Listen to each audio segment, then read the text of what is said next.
but he's hammering the gas, and I just see these little splotches of white lightning landing behind him, and the sound hasn't hit yet. And so all of a sudden, bang, bang, bang, and now we're just like, get the down. And we're next to these big dirt clods that are like football size and engine sizes. I'm on the ground like hugging the earth, and now I get it. But the dirt clods are shaking and the ground is shaking, and then all of a sudden it ceased fire. I understood this was real.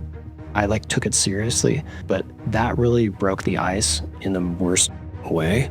And I knew this is not a children's game, but people get hurt.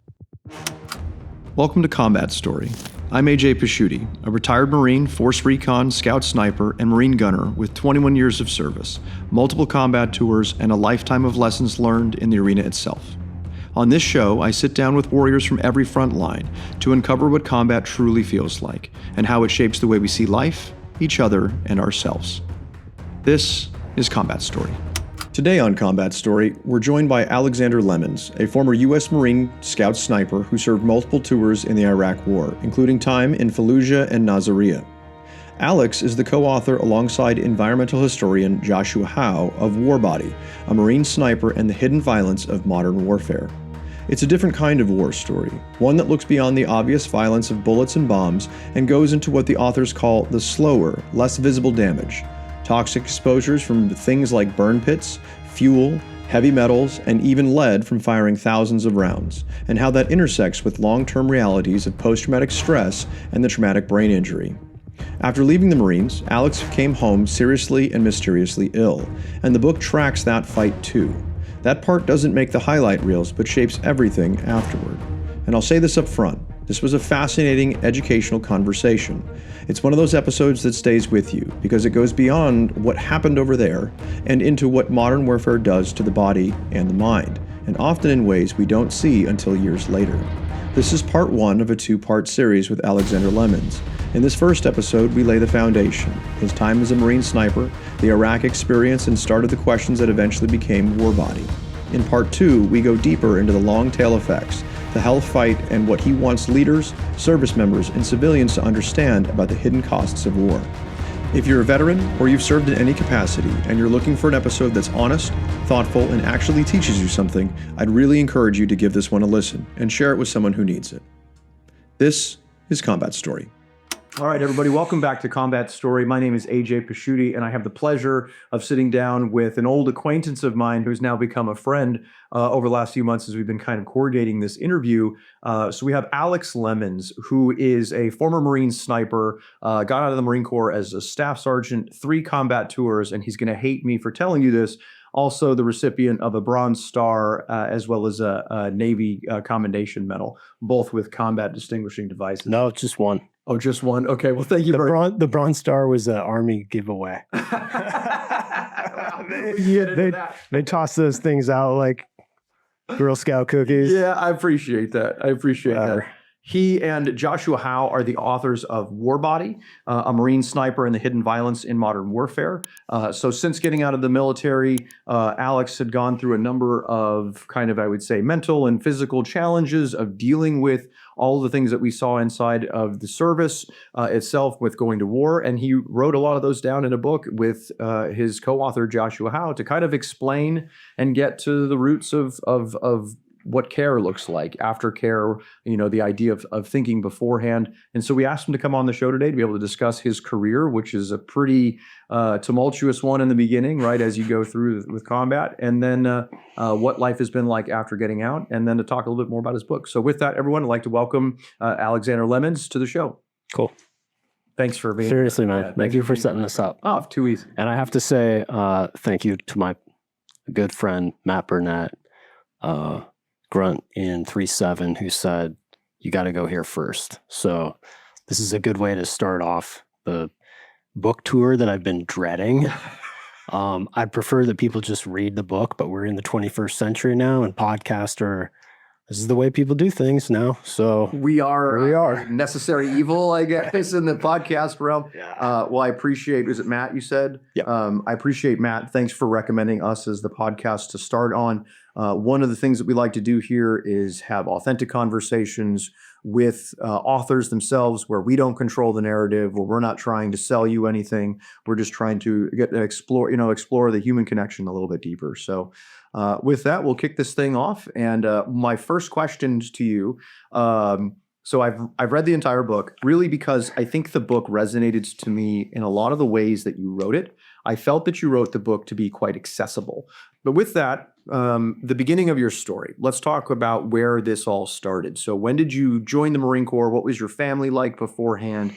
What was the genesis for joining? Can you walk us through some of those early Alex stories? Well, I was in a recruiter's office 3 days after 9/11. Really? Okay. I was born and bred in Provo, Utah. Provo, Utah, right on. When my dad graduated from BYU Law School, there were no jobs in civil rights. That's what he wanted to work on. My dad's just a poor farm kid who grew up moving houses from Idaho Falls, Idaho. Managed to get a scholarship. He was a great debater. He's probably the smartest person I've ever known. That's awesome to hear. So when my parents were together, the only place that they could get a job was to go to Denver, Colorado. Okay. So the next year, end of 80, we moved to Denver. And so I grew up in Littleton, Colorado, way out in the sticks. This is when there were still a lot more ranches and horses out there. Okay. And of course, I grew up in a time without cell phones in the 1980s. So we were on big wheels with rolls of quarters and a couple bucks going miles from home. I had like an idyllic, I think, childhood in the sense that I was like surrounded by nature. I had a pond that was a block down the street, and I could be on the ice in the winter and then fishing all summer with my literal Kmart special, Zebco, tackle box and rod and reel. And the bookmobile would come out through Denver library system. So I didn't have to go that far for adventures. And my mom was the Cub Scout den leader of the entire neighborhood. So I had a pocket knife by the time I was 5. I had soapbox derby racers. I was doing all the cool stuff. My mom's a total tomboy because she grew up as a farm kid in southern Idaho. So like my whole family is Idaho rooted. Okay. And unlike a lot of people born since 1947, we didn't grow up like watching 5 hours of television a day. Like we were limited to 2 hours. So most of what I did was play outside, read, make my own toys.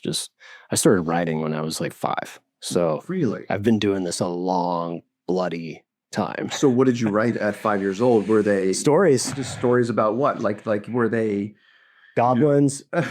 All right. So you have some nerd stuff here. GI Joes. Marines. The only Marine I knew was Gung Ho, the little action figure. Was the right tattoo. 100%. Yeah, the EGA. I have super Alex mustache and then a big ass EGA, of which he would get made fun of for, in knowing what we know about the service afterwards, or being inside. He was enlisted too. I always loved that. Yeah, he was a gunny, I think it was. Yeah.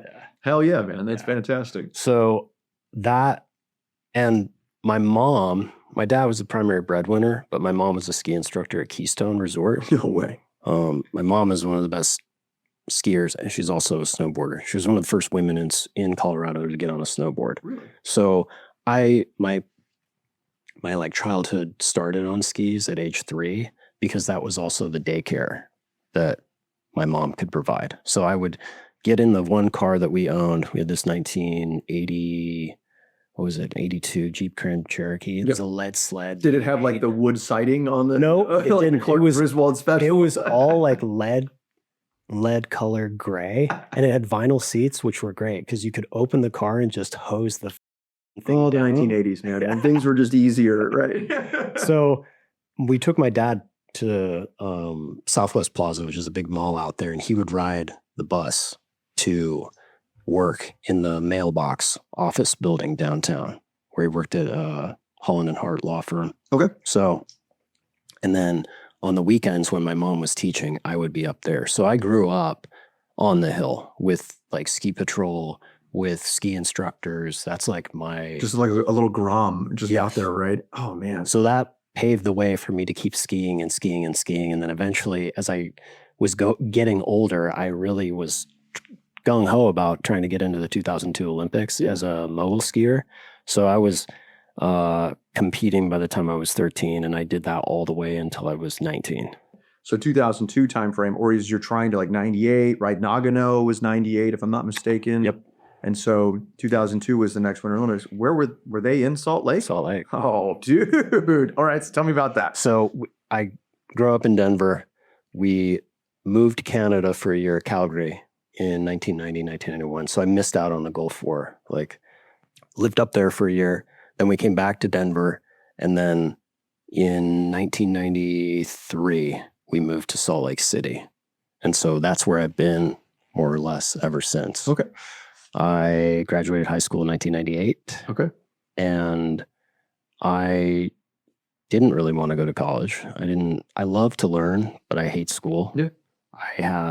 It took me a while to kind of figure this out, but I have a small amount of dyslexia.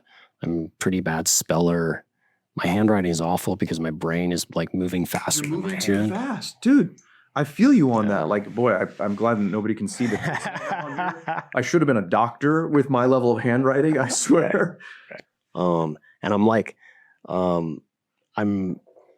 really right-brained, which means that I don't do well going from part to whole, or like I don't think in numbers or words. I think in like colors and sounds and smells. And then trying to translate that to words has always been a struggle, which is why it's weird that I even try to write, because I'm a way better like painter and drawer than I am. But my dad is a lawyer, and so I grew up just watching him go through the legal pads and write and write and write. And I was always like, man, that's so cool. He gets paid a little bit to put his thoughts on paper. Yeah. And it just took me a long time to understand that, especially because I didn't really know my own family history. Like, we have this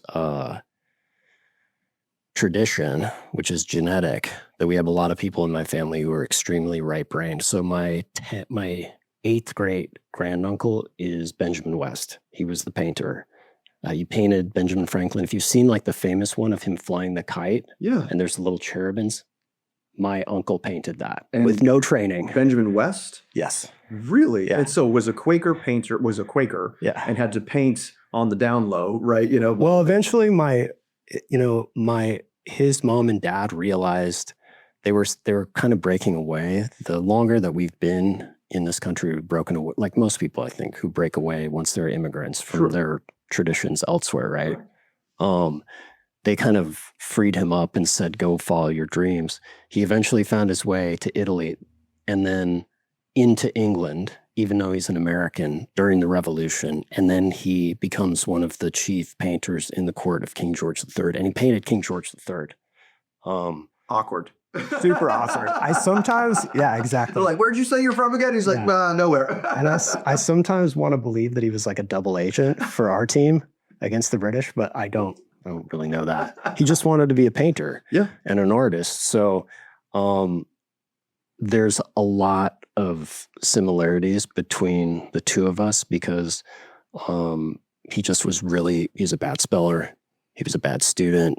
He, people always thought he was a little awkward, but it was just the way that his brain was. And so learning more about, and there's like more people in my family who are like this. So that's like the lineage of kind of my family, but also my mind being the way it was. Sure. And so I struggled mightily, especially once I got to like middle school and high school, where things are very much like regimented. Yep. You better do Marine Corps way, really. Yeah, really. Which we'll get into. Ironic, right? Right.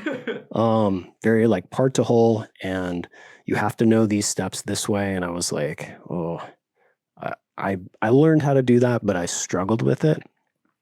And I still love to learn. So skiing, though, was like my main passion in like middle school and high school. So I was skiing like 120 days a year. Oh, wow. We're all real sad. I was like sponsored by the time I was 16 by like Technica boots. I had Oakley. I got like 2 sets of goggles and 2 glasses per year. And I thought that was... You were like, I made it. Yeah. I made it. So I had my heart set on 2002, and I got offered a scholarship on biology to stay in Utah, to go to Westminster College. It's now called Westminster University, which is lame. It only has like probably 2,000 to maybe 3,000 student body. It's a super tiny school. I went there on a biology scholarship. Awesome. Thank God, because student loans are a criminal. Yeah. And I got into that, but I struggle with math so hard. I still have to count on my fingers. I can do geometry, I love, but I still have to count on my fingers. I still lose track of numbers. I really can't, even back in the day when we had to memorize phone numbers and we didn't have these wonderful cell phones, I was in deep trouble. I had to like write numbers on ink on my arms and stuff to remember them. So as I was struggling with math, I just said, F it. And I went back to my childhood love, which is just reading and writing. And so I majored in history and English while I was there. And again, I wasn't fully focused on school because of the scholarship part. I was really focused on the skiing thing, and I was training hard off season. In the summers, we would drive up to Mount Hood and we'd go up to the glacier that's in Whistler in British Columbia. And so we'd go up there and train for like a month. It was a full-time job as a kid. Even though my summers and spring, summer, and fall is also when I was working in middle school and high school because I had a little part-time job. Were you like waxing skis or something like that? No. Because we were in Salt Lake. I was 15 years old.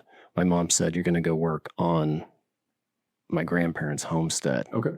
My mom's dad and mom, my grandfather, Melvin West and Ruth West, he was in the Air Force during the Korean War.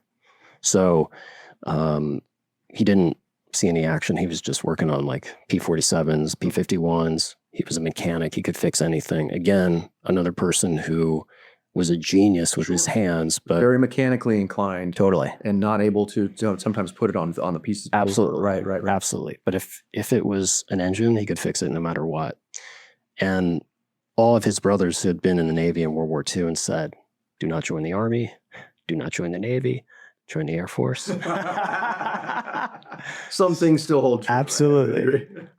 So he did. And at that time, starting in 1944 and going right up until 1966, the government had a special program where they took 3,000 GIs from the World War II and the Korean War and put them on homesteads in 6 different areas in the American West. They gave them free land, free water, free training, subsidized like loan, tractor, home, so they could start these small family farms. Wow. And so my grandfather, being a farm kid himself, he had like his job had been working in a lumber mill before he joined the Army, the Air Force. He'd never even left Idaho until he went into the Air Force. That's how poor we were. And he was there at the very end. He wouldn't talk a lot about it. Picking up machines and a lot of dead GIs. Korea is like this other forgotten war we never talk about. Right. But they got that homestead. So and my grandfather knew, looking at the sagebrush, if it were the tallest, it'd have the deepest roots. It would probably mean it has the best soil. So he got the number he wanted, got the plot he wanted, which is way, way north of Burley and Paul, Idaho. And then they went out there, like literally together. It'd be like you and I and our families. We go out there and have a rabbit killing party where we kill all the rabbits. And then we get chains on tractors and rip all the sagebrush out. And then the government is taking care of the aqueducts, right? We're the ones that have to work the land. And we have 2 years to prove up, which means we have to show we can make a profit and we can do this. And at that time, if we want to keep farming, we can keep farming, or we can sell it to one of our brothers and, our other families, or back to the government. But they want us to stay, and maybe we run the John Deere store, or maybe we run the Sears store. And that was the whole idea of the program. It wasn't like total, it's, I think, the ultimate kind of balance where the government is setting a plan, but it's not micromanaging. Okay. And so we want people to stay rooted in this town. Sure. And that was the organization of it. It's almost like through inception rather than, forcing someone to stay, right? Yeah. again, this is all kind of roundabout way of explaining how this summer of 1995, when I'm 15, I go to work on that homestead that my grandparents made. My grandfather's dead. He died in 1983. I think a lot of that had to do with the service. Really just hard life. I was just out there hoeing beet fields and potato patches with a bunch of Hispanic and Latino migrant workers. I was like, wow, my back hurts and I'm 15. But I also loved it. I loved it because I was like, I'm outside and you're ripping around on a four-wheeler, no helmet, fast. Oh, the 80s. We had three-wheelers too. Those things were death traps. Three-wheelers are one of the most dangerous human contraptions ever made. But I completely agree with you. Absolutely. But you're making something and you're watching it grow. And that's what I always loved about it. Yeah. So NAFTA had like hit the year before. So 1995 was like really hard times up there in Southern Idaho. And it just kind of formed a lot of my worldview and understanding of like, okay, this is what life in farm country is like. This is what my family's been doing for a long, bloody time in America. And maybe this is where I have my 20 green thumbs because I can grow damn near anything. So that's what I would do in between the skiing. And then the next year I worked on 2 bison operations in Canada. And then I had a lawn mowing business with one of my ski buddies, Burke Alder. And so we would just push lawnmowers in Salt Lake Valley and, save up money for ski season and then go on all these competitive trips because in the winter you couldn't work. Your job was, and I'm a student in school also. So we're just in the van with the team van and we're going to like Sun Valley. We're going to goddamn Breckenridge. So I got to go to all the other ski areas in the American West and be on the circuit, and I got better and better and better. And I was knocking on the door. I took a really nasty crash in January of 2000 at Park City, Utah. I was a mogul skier. Mm-hmm. Which is a special kind of crazy. Just banging through the moguls, and there's 2 jumps in the moguls, and you're just doing tricks off those jumps. I launched the bottom jump, and I just overshot the landing. And when I overshot the landing, I went head over heel, and one of my legs was out, and I just ripped and tore a little... I didn't tear my ACL, luckily. I've never done that. But I tore some meniscus, and then I bit through my tongue. Oh, and all of a sudden, I'm just splashing blood, and there's a piece of my tongue that's still hanging on. And then the blood on the whites, like a dragon. So everybody is asking if I'm okay, and I'm like, well, you see what happened? Oh, my God. And it's going everywhere. And they sewed it together with cat tongue. That was pretty wild. And I had to sit out the rest of the season. So I sit out the rest of the season and I'm in school and I'm like, I realized at that point I was really burned out. I think I was doing it for the wrong reasons. And this is late 2000? January. Okay, early 2000. So the Olympics is 2 years away at that point. And I realized I'd lost the fun. Yeah. I'd made it into a goddamn job. Yeah. And I think a lot of young athletes... Love of the game. You lose your love of the game. Yeah. And it's like, why else would I want to be doing this? So I just decided to devote myself to school full time, where I've always been kind of a nerdy person, even though I don't like school. Like I said, I'm curious. Yeah. And I want to learn. So I just committed to school, kept going. Just let the skiing thing fade. Everybody was like, what are you doing? Are you throwing in the towel? And I'm like, I'm not quitting on skiing. I'm quitting on the professional side. Yeah. And I was like really happy when I decided to. I've heard that from a lot of, amateur athletes who are on the precipice of going pro is, again, that love of the game. It becomes a job. They forget why they started doing it in the first place. And it just becomes this path towards this singular goal. So I'm in school, studying away. I like it. I have a lot of teachers there who are like, you're really good at this. You should be a teacher. Would you like to be a teacher? And I'm like, summer's off, Set schedule. There was still a thing called tenure that was left, which sounds like a retirement and a pension, which again is like very foreign now, I think. So I was thinking about that, but again, I was like, graduate school, that requires student debt, which is never going to be on my menu. So the only thing that was out here that really could cover that was joining the service. So that was kind of in the back of my mind in those years. And then that fateful day happens, 9/11. It was strange for me because I instantly had like just terrible, like gloomy black feelings about what this was going to entail for the country. I think that was because I was a history major. So I was no longer just like, the present is always a product of everything that came before. Sure. Like the conversations you've and I have had leading up to today's conversations, our careers that we went through, our family, like all the things we're talking about now, that's happening in this moment.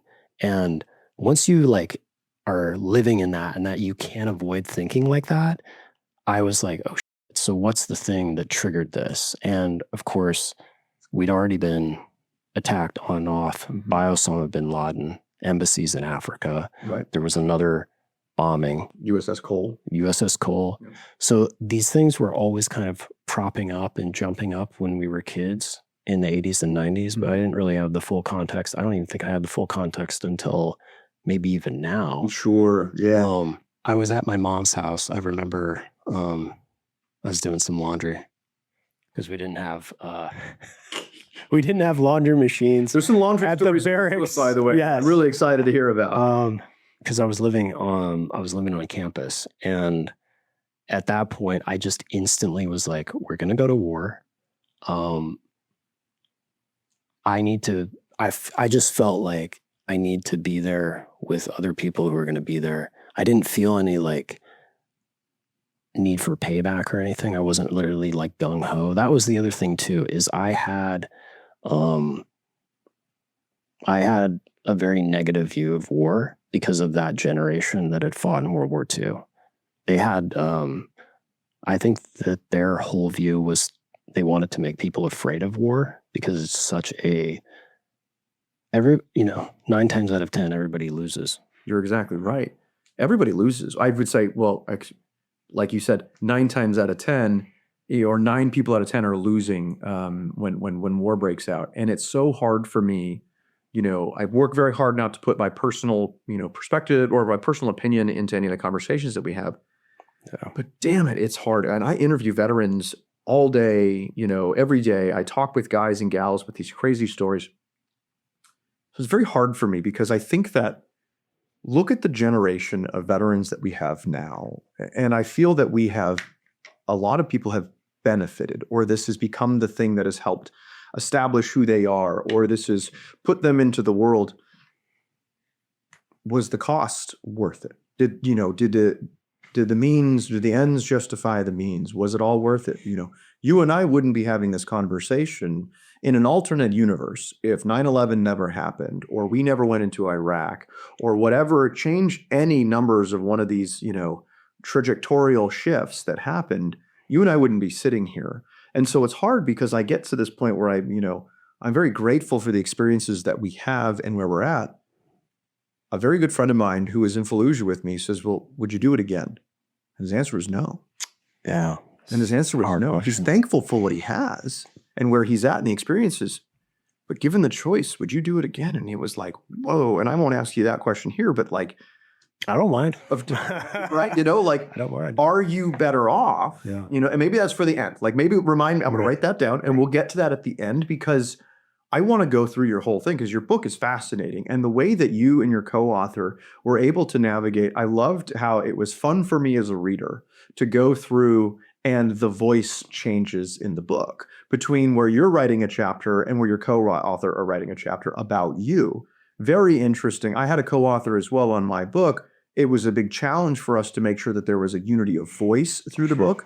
I like how you threw caution to the wind on that. And we're like, no, we're going to have two very distinct voices through this thing. Very compelling. But so continue on. I'm sorry we stepped off it. But I think that being around that generation in Idaho and just I also like looked up. I worship those guys and gals. Like what my aunts and my grandmas did, just being on the home front. In Idaho, there were a lot of Nisei veterans who were like Japanese. They had Japanese parents, but they were raised here, and they were locked up in a place that was 45 minutes from where grandparents grew up, called Camp Hunt, Minidoka. And they ended up volunteering anyway and fighting. They were in the 442.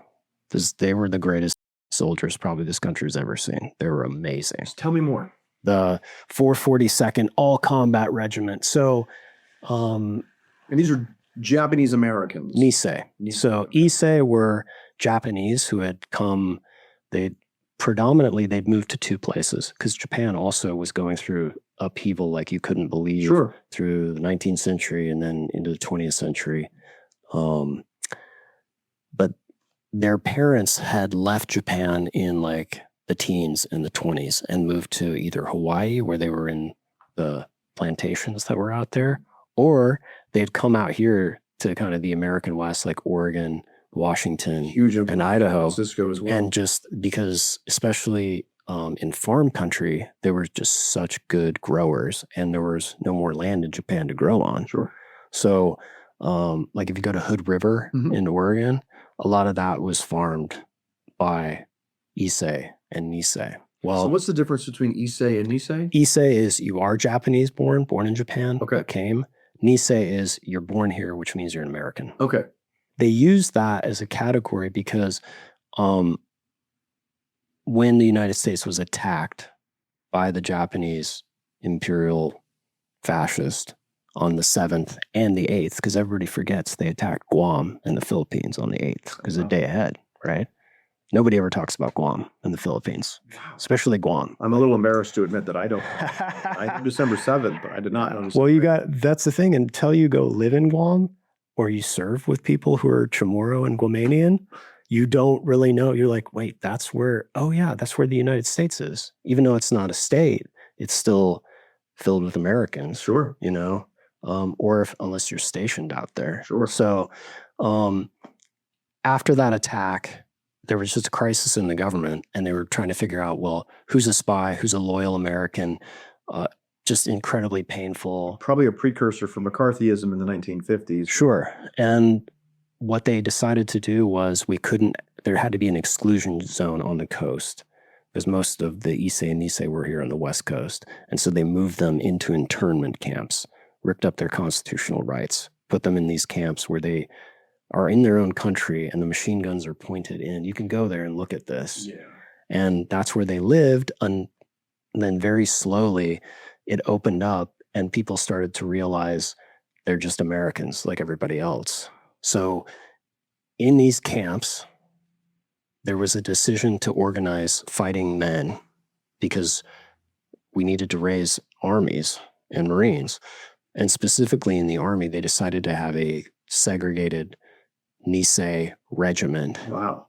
That was collected of, they called the Nisei from Hawaii Katonks because of the idea of the coconut falling on their head. And then the ones that were here on the mainland were called Buddha heads because they were more serious and studious. Oh boy, love American tropes of But they signed up in huge numbers. They formed this regiment. They put them all in Italy, and they were like exceptionally good soldiers. Interesting. So they sent them to Europe. Yep, ETO. So that's interesting. There were some that they sent to the Pacific as translators. Okay. But were they trying to have almost like a separation of saying, we're not going to have you go fight Japanese? What a tough decision that would have been to make at the time, because you can see that there would be a lot of benefits to having Nisei fighting Imperial Japanese forces, but also a ton of drawbacks. I'm sure that when they were doing I'm hoping they did like a pro-con list of where they were going to send these, Nisei. There's a ton of books I could recommend. The one I would say is the best one is called Facing the Mountain. And it's like primary source, which is the best kind, where you just hear like this, where you just hear it from the, the horse's mouth.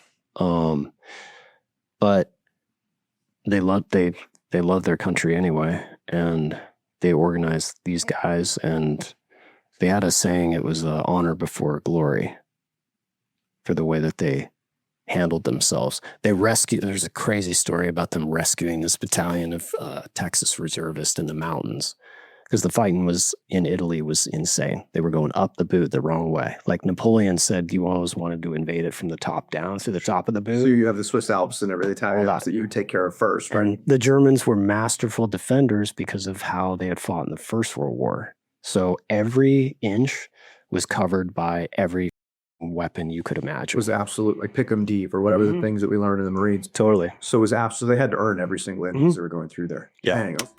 Most of us don't want to learn a new language to memorize grammar tables or chase a leaderboard. We want to use it in the real world with real people.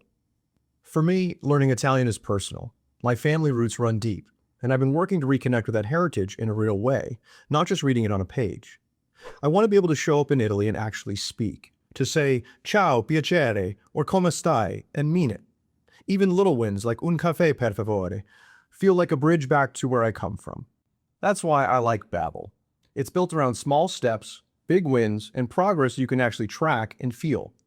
The lessons are bite-sized, so you can fit it into real life. 10 minutes a day. And because Babbel is designed by over 200 language experts, you're learning the words and phrases you'll actually use, so you can start speaking with confidence in as little as 3 weeks. No stress, just real-life conversations step by step. And Babbel goes beyond lessons too, with podcasts that help you learn the language and the culture behind it. Make fast, lasting progress with Babbel, the science-backed language learning app that actually works. Babbel has over 25 million subscriptions sold worldwide, and with 14 languages to choose from, every course comes with a 20-day money-back guarantee.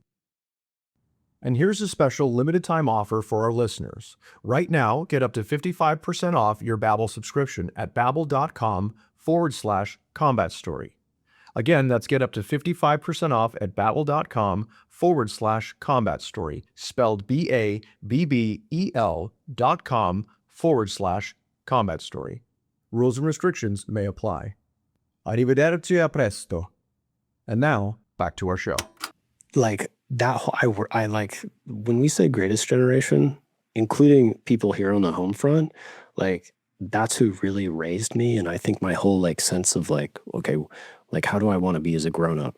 That was the wake in which I was following. I never really like paid much attention to any other of these generational fights. And I always feel like outside of, it's a reserve, but there was a reserve battalion. It's called, I think they called themselves the Lost Battalion, but they were able to sneak up there and get through the German lines and then bring a lot of these guys out.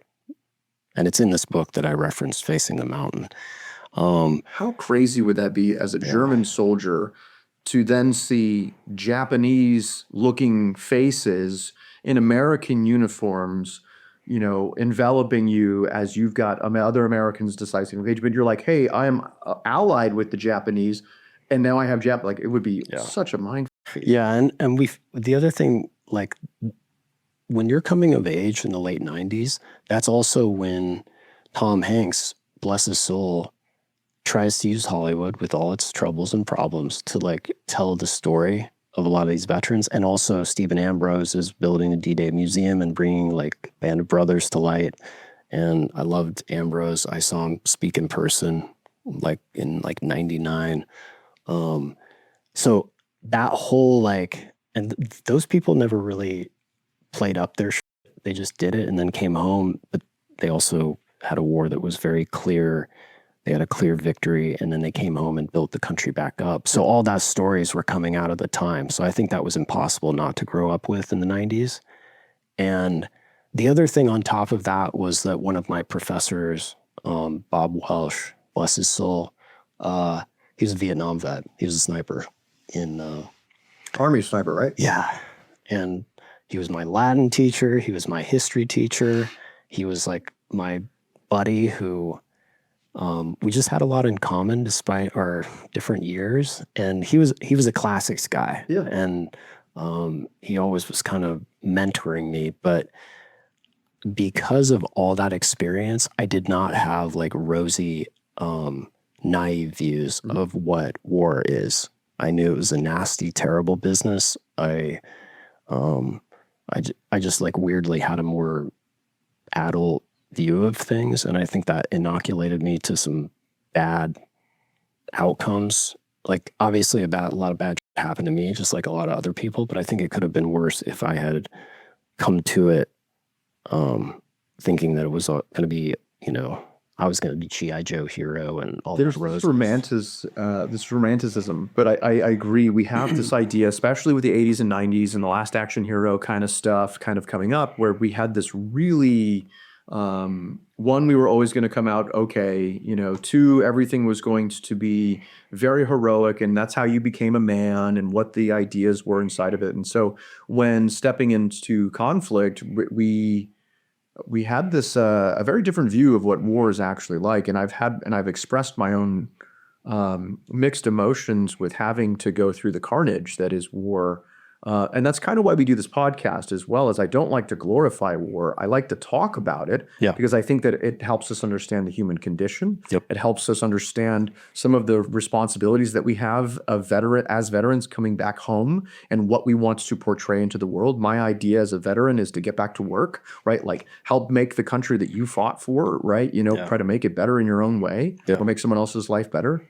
But man, the dramatization that we have behind war as being this romanticized thing is that until you watch someone with their guts hanging out, and then all of a sudden it isn't anymore, and it's real, and it is terrible, and it is awful, and something I would never ever wish on another person.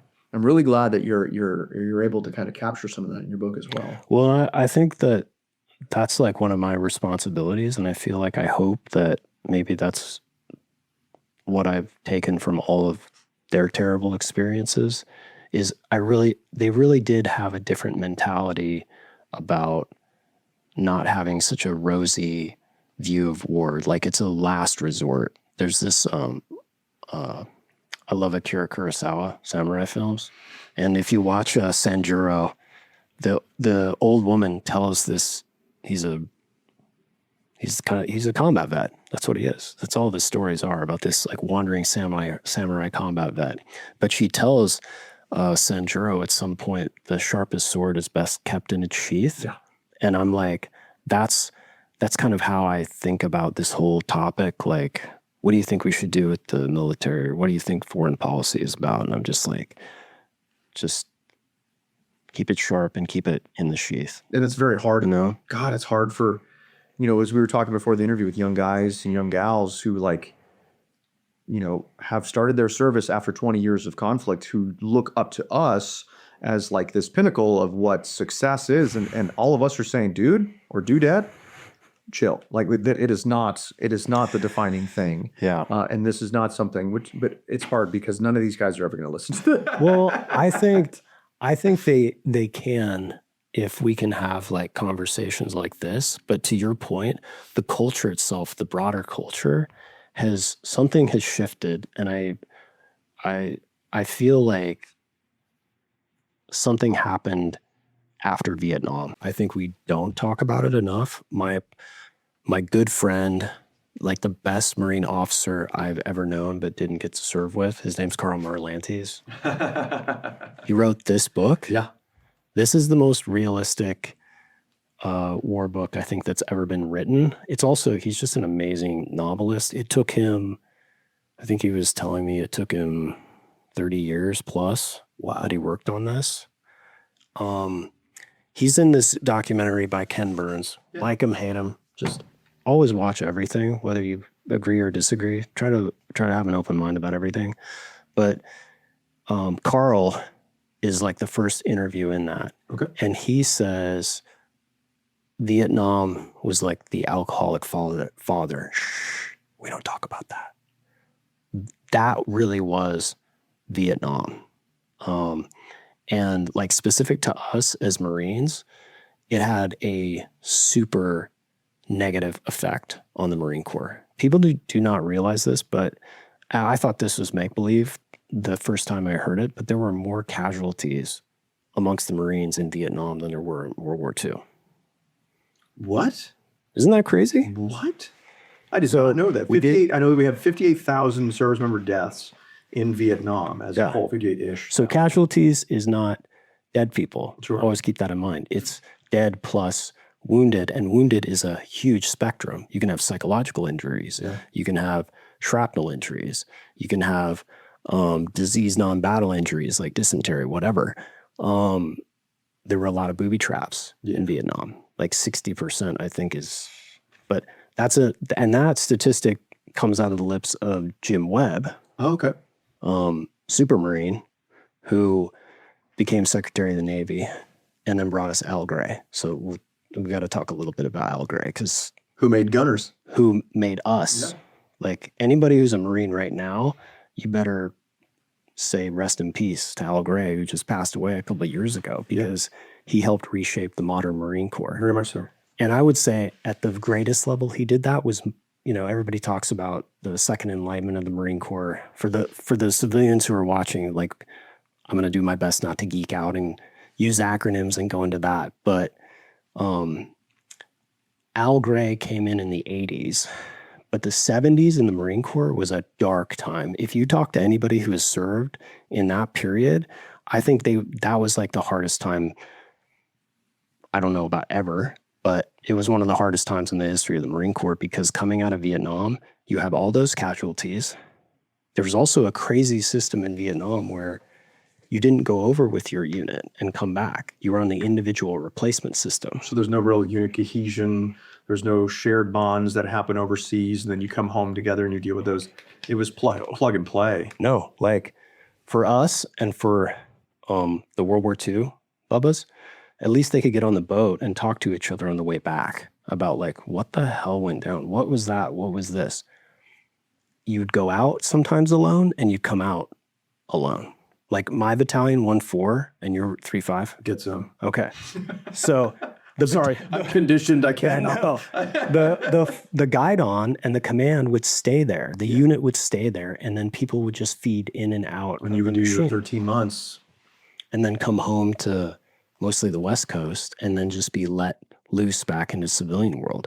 So that alone is just a guarantee of extreme isolation. Yeah. For those guys that had to do that. And then the war itself, the politics, we don't need to open that can of worms. But because of those experiences, it was just a hard, dark time. If you talk to anybody, read some history books about even like our beloved 1st Marine Division, there was dark things happening. I have that base. Colleague of mine, close friend, his name's Halsey Green, and I'll have to bring him on the show one of these days, but he was a Marine Master Sergeant, retired, who started in the early 60s with recon when it was first starting. It was like he did 20 some odd years, so it probably ended in the late 50s, where it was amphibious reconnaissance at the time, or parachute reconnaissance. Cool. Went to Vietnam, did a number of tours in Vietnam. He was like a crew chief. He was recon was an ancillary duty, so he was like a aviation guy, crew chief. He also explains the Marine Corps after coming back from Vietnam in that tumultuous time. Racism was super prevalent. We were dealing with integration of races into, normal units. The dealing with drugs coming back from Vietnam, that was not, I don't know that it was promoted by the service, but was accepted by the service at some level because of a conscript military. And the way that the Marines had a conscription service or would allow in, convicts effectively. And all that was coming to a head in the 1970s. I think that there's a ton of correlation, not with, or I would say similarities with the modern military today that is coming off of 20 years of the global war on terrorism. Yeah. And the same time frame that happened in the 1970s. I personally believe, now this is just my beliefs, is that looking at the military is we're struggling to find our identity 100% again, because we had an identity during the global war on terrorism, and now that there's no one left to fight, what is everyone's purpose? And is it to be the sharpest, blade that is in the sheath, or do we need to cut everybody all the time with this to prove how sharp this thing is? Man, we're on the same wavelength. And that's the thing that you and I have in spades. It's we have the ability as like seasoned team leaders of scout sniper teams to evaluate armies, like their health, their fitness, and not just like the ability to do all this stuff, tactics, techniques, like weaponry. I mean, all that stuff is important in fitness, but it's the heart and soul. It's like the mind that's the ultimate weapon on a battlefield. And that's what snipers erode. Right. We have to be able to gauge that on a battlefield and be able to see, okay, my one single well-aimed shot is not just to take out an enemy combatant, it's to destroy the sense of safety that every other one of those combatants has. And so trying to find the best right location to be able to plug that thing in, or the radio transmission, whatever it is, to erode their sense of safety and security. That's what I think snipers have the ability to do the most on the battlefield. But I digress. Yeah. So, but we're talking about this crisis after Vietnam, and the Marine Corps was just in awful goddamn black times. And it took many different people to kind of put things back together again. Al Gray is he's not the only one. There were many other men and women who did that. But he's kind of the spiritual person who brought this idea of every Marine and rifleman back to life, and that we were get back to our amphibious roots and maneuver warfare. So, but I think the bigger thing was just recognizing this corrosive loss of spirit. Yeah. And so that was just barely put back together when he was the 29th Commandant, I think. Yeah. I don't know. So this is like 87 through 91. Mm-hmm. And that was the Marine Corps that we came into. It was barely put back together. Again, this sounds like, oh, it's old times. In the 1970s, that's forever and a day ago. It's like, no, it's not. It's yesterday. Especially in the span of the total history of the United States or the total history of time. And so, I mean, we're talking pencil dust, right, as far as the difference. Like it is very, very near history for us. 100%. So that was the Marine Corps that I was coming into, and the one that I decided to join 3 days after 9/11. So what was that conversation like with your recruiters 3 days after 9/11? What was that like? What's wild is I went to this station that was in West Valley, Salt Lake. So this is like the poorer side of town. They were a little bit busy at Sandy, which is on the east side where I'm from. And there was this gunny in there. He was former recon Bubba. We went through things. I told him I was the easiest sell he'd ever had. And FYI, recruiting is the hardest job in the military. It was the hardest job I ever had, period. It's a rough gig. I mean, we'll talk about that a little bit later. I've known a lot of people who were on it, and I got selected for it, and I re-enlisted. But I was probably the easiest sell. I didn't have to sell anything. Sure. So then we went and did the test, and then we were filling out the paperwork, and then he's like, wait, you have a college degree? You're about to get a college degree? Why don't you go the officer route? And I'm just like, a degree doesn't entitle me to anything, man. So then you enlisted. And that's the way I was raised. Like, I don't care if you want to be like a district manager of a pizza parlor, or you want to be in a law firm, or you want to swing bats for the Yankees. You got to start at the bottom so that when you do get in different positions, you'll know what it's like to be the person in that spot and what they need, because you can empathize. You can just have empathy for them. I think that's one of the, I talk a lot about leadership. It's one of the things we talk about on this podcast is different forms of leadership. That's what my PhD is in, and I'm studying leadership. Yeah.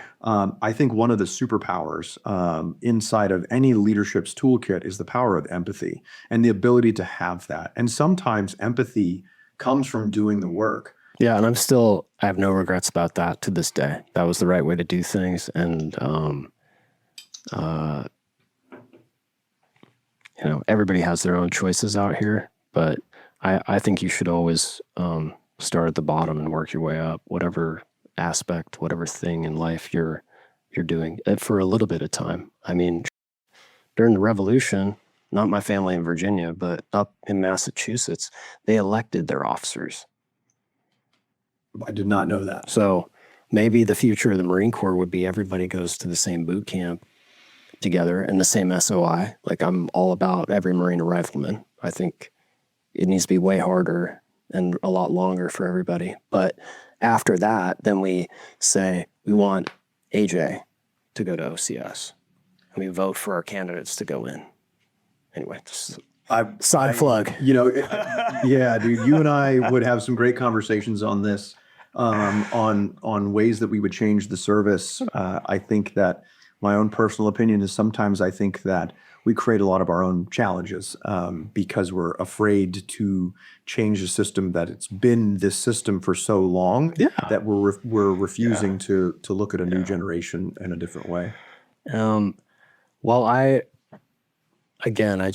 assumed the worst. I had a very dark, foreboding feeling on 9/11, and I just felt like I wanted to be where it was going to be the worst, and I was, that's going to be an 0311, which is what the Marine Corps is all about. So if I may, I'm going to quote your book back to you. Oh boy.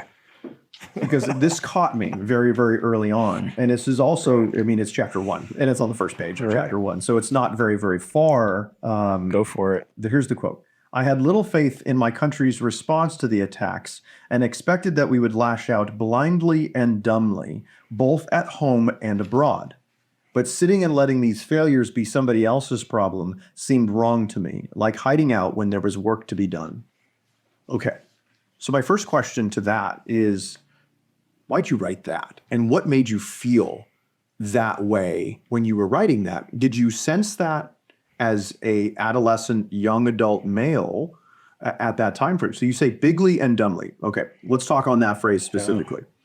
I felt what I say is what I mean. I am who I am, man. I'm not a hologram. I feel like there's a lot of that going on out in the world, not just in veterans, but just there's a lot of liars in America. I mean, there always have been, but I'm a history major at that time. I also am in a family, like many other families, of people who were in Vietnam. Not my dad, thankfully, because he passes out of the side of blood. And the draft was still going like wild until January 1973. Mm-hmm. So, and again, in the 1990s, this is all kind of outside of the crazy politics of the 90s domestically, but we're getting in these interventions and I'm reading about them or running into them, like Somalia, Black Hawk Down, which again, I'm coming of age and I'm like, well, what are we really doing in Somalia? Sure. Why did those Rangers die? Like, what's the purpose here? Like, what is American foreign policy? Then again, my mom was always very much about volunteering us for things. Right? And I remember in 94, my mom made me go and play with these Bosnian refugees who had just come over from the war. And so they're war refugees. And I'm asking them about these things, but we're just like geeking out on jazz basketball and Karl Malone and John Stockton. And they can't really tell me what's going on or like, is this the right thing? Then we have like these terrorist attacks, right? As far as Al-Qaeda kind of brewing at different embassies, the Cole. And again, just having like being a history major and studying American history and a lot of Latin American history, again, everybody has good, bad, and ugly inside of them. Every country has good, bad, and ugly inside of them. There's no perfect people, no perfect countries. And what I was seeing by then is that there was definitely something very different about American foreign policy than what we were telling ourselves or what I would hear, right? That we were the indispensable nation. And this is all like big level, big picture stuff that happens like in academies or amongst the politicians, but it's people like us who have to carry the ideas, right, in our backpacks. And I just was, I don't know, with a lot of those events that were happening in the 90s, I wasn't sure that this would end very well. So you knew that we would respond very big. I also what really caught me was that even though you knew that we may not have responded in the most, I don't know, we can debate the ethics of our response for, millennia, but what I find from that is your sense of responsibility. Like there was work to be done, and you weren't going to let that burden fall on anyone else's shoulders but your own. Yeah. So even though you had this kind of, opinion of how we would go and what we would do, what resonates with me is your just factor of like, yeah, but I'm going to be a part of it. I'm not going to shirk that responsibility. I think that's really, really telling. And as far as in the beginning of the book, it's actually very intriguing because it's like, okay, so here's somebody who had a little bit of wherewithal, wasn't, stars and stripes weren't gleaming in their eyes, and they're just going to run and, like a Forrest Gump, like every family member fought, like Lieutenant Dan's family, right? Yeah. And that's what they did. Yeah. It was like, well, I don't really know how this whole thing's going to turn out, but I'm not going to let some other poor SOB, be the only person out there doing that. Yeah. And I mean, I just, I had a lot more political awareness than a lot of people at the same age. And I think that's because of having worked on my grandparents' homestead. I was thinking about this while I'm here. I'm like, when you come here and you're like the home of 1st Marine Division, but you're not from here, it just activates memories. That's why place is so powerful if you haven't been there in a while. Yeah. And I was thinking about this interaction I had with this recruit Weaver, Platoon 3097 Mike Company. What? Mighty Mike. Mighty Mike. Oh my God. He was a Texas boy, and he had come over from PCP, Pork Chop Platoon. He was one of the best people I ever met, and that's what I loved about the Marine Corps. I met some of the best human beings on planet Earth here, and we were on fire watch. I don't know when this was. We were down south at MCRD that summer of 2002. Jumping a little bit forward. But he was just like, we were studying knowledge, and he's just like, Lemons, what the hell are you doing here? Because I was the odd duck out. Sure. I was 22. Yeah, and everybody at that time. Boot camp kicked I was off. 17 in boot camp, so you would have been an old man. Yeah, for sure. And also, my drill instructors, they had called me in one day, Lucero and Martinez, and they were just like, you've got a degree. What the are you doing here, recruit? So Weaver was putting the screws to me, and we really jived well. And I just told him I didn't want to wake up in like 50 years and regret not having tried to do something, even if the situation was fucked up. Wow. There's so much in that is like this. So you're 22, you understand a little bit of the world. You've been able to vote for a number of years as well, right? Yeah. We had just come out of the 2000 election, which, as you wrote in your book, really divided the nation, right? The hanging chads and that whole thing, right?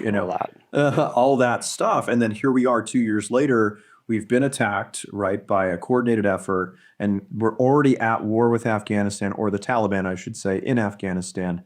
And now the Eye of Sauron, as I like to describe, is now, because, two nerds, right, is now looking at Iraq somehow. Yep. And all of a sudden this rhetoric is being, the rallying cry for weapons of mass destruction in Iraq. And when did you go to boot camp in 2002? June. I literally, I went up, got my diploma, and then 2 weeks later, I'm on the yellow footprints, dude, everybody else. So I went to boot camp July 7th of 2002. So I think I'm boot to you by like 3 weeks is what it sounds like. So I'll go do push-ups after the show. But yeah, I was at MCRD San Diego. July 7th is when I went into boot camp. Yeah, I almost, when I signed up, I was like, let's get this over with. I almost dropped out of school. But Bob Welsh, Vietnam vet, was like, you need to finish this. If you don't finish this, you'll regret it later. So I sucked it up, but I think I was already PMO, physically in, mentally out. Really? Yeah. So I finished strong, but I was like preparing every day. I read like crazy memoirs, Vietnam, World War II, and I just felt like I was spiritually ready in a way that maybe most of us who joined, most of my friends were not. And maybe that helped me on the longer, demobilization part of my life. But yeah, that's all I can, that's how I am. That's how I was, man. And once I was down there and in it, I was I was a little taken aback. I was like, man, the Marine Corps isn't the big, jolly, mean giant that I thought it was. It's got a lot of problems. Mm. And I was a little bit older, Sure. and I'm also a little bit of a outsider, like in the way my mind works. So Kind of cerebral. That's how Yeah. how I would describe you is very 100%. cerebral. it's giftedness. That's what it is. It's giftedness. I got diagnosed as a gifted kid way back when thankfully my parents didn't play it up. They just said, we're going to treat you like a normal person, like everybody else. Yep. But my brother was the same way too. He was like a full-blown genius, like my uncle that was self-taught, autodidact. So I think showing that strengths come in different packages. absolutely. I think there's a lot of primacy put in the Marine Corps, at least, on our physicality, and that's something that's very binary. It's very ones and zeros. You can see what the score is. It's very easy to do that. It's very, very hard to capture giftedness. It's very hard to capture the intellect levels behind that. Yeah, and it's not like I'm better than you or smarter. It's just I see things differently. Sure. All right. So you graduate boot camp probably 3 weeks before I do, and then head out to. So you're probably on. You get to School of Infantry in probably November of 2002 timeframe. What is it? October. October. Yeah. What was your experience like in the School of Infantry? Again, I learned a lot, but I also was like slightly disappointed. Yeah. What disappointed me was that we need to be, or I assumed they'd be pushing more responsibility and authority down to the lowest levels because that's where all fighting really is going to be. And there was a lot of micromanaging and babysitting. Mm-hmm. Again, like, is that American society in the young men and young women who bring that material to boot camp? Is it the micromanaging hand of the Marine Corps? I mean, now I have a better idea of what it was. But at the time, I was just like, man, this is not what I read about in the history books. Yeah, it's very different. Like when you get there, it's very different. Later on, I was able to, not coin the term, but use the term like learned helplessness. Sure. Everything was provided for you, 3 hots and a cot, right? And then as long as you just do what you're told of, you just can't get yelled at. And that became the goal, was not get yelled at. I actually have my own hypothesis as to why some people end up in special operations, why some people end up in sniper platoons. As you wrote, it felt like the next right step was moving into a place where snipers are not just cold-blooded killers. What they are cerebral thinkers who have a chance to step back from the carnage face to face and look and analyze the entire battlefield. Yeah. I think the only thing I would add to what you just said is, like, when I came in, I was expecting to see like Evans Carlson, one of my heroes, or Dick Winters, or like Carwood Lipton or Johnny Basilone in like the NCO and the officer corps. And what I encountered were a lot of like bullies and fools and like Captain Sobel types. Again, there were also some really stellar people. Like I remember Corporal McPhee at SOI. He was solid. And Sergeant Reynoso, he was pretty good to go. But it was like hit or miss. And I was just like, wow, this is for a profession that's like obsessed with professionalism. There's some real duds in here. And I'm like, some real booger eaters, right? And I'm assuming the worst. Like, I don't know anything about Murphy's Law at that point, right? What can go wrong will go wrong. But I'm just assuming this will be terrible and I have to be the best. And so the only thing that's going to help me and my friends in this like magic teamwork that we have to create is ridiculously good quality training, not screaming at people unless you need to scream at them, but just like every day I'm learning something new. And maybe it's because I was thinking about all the times that I've been skiing and ski training and all the times I've been a student in student training. And it was like hit or miss. Like we're not firing enough rounds. Like, war is going to be a risk. So why aren't we taking risk in the training? So these are the wheels that are turning in my mind for the future chief scout that I'm going to become. Sure. Tell me more about, so you graduate School of Infantry and you check into 1st Battalion, 4th Marines. What was that process like? So when we get in the bus and I look out, A through L last names end up at Horno, which is right up the street. So I get to spend my whole time out here on the ocean. Yep. And then No complaints M through Z go to Stumps. Although the great thing about 29 Palms is the training is unbelievable because you can do so much more. Historically very disciplined units, historically very well trained units, because they have access to be, so right outside their backyard is to be able to go and do and create that creativity or opportunities for that creativity. Absolutely. And for rehearsing through that. And the isolation of the place. I mean, it's not that far away, but when I drive through there on the way down through Barstow, that north On your way to Burning Man, I'm sure. That's right. It's you could see how you could only focus on your job here, whereas there's all kinds of delights up and down the coast. Distractions. Yep, that's exactly correct. We check in. The company gunny has us run around in our uniforms and put our gas mask on and kind of goofy stuff. And then eventually my platoon meets, and there's only 5 of us at the time that have just gotten off the bus at SOI. And we meet Staff Sergeant McGuire, who is a former Navy man, come to the Marine Corps. He had helped unload Marine dead and wounded at the Beirut bombing. So he immediately says something that is a relief, and he's just like, scrap whatever you've picked up there. I'm going to try to respect you. I want you to respect me, and we'll try to build this thing together.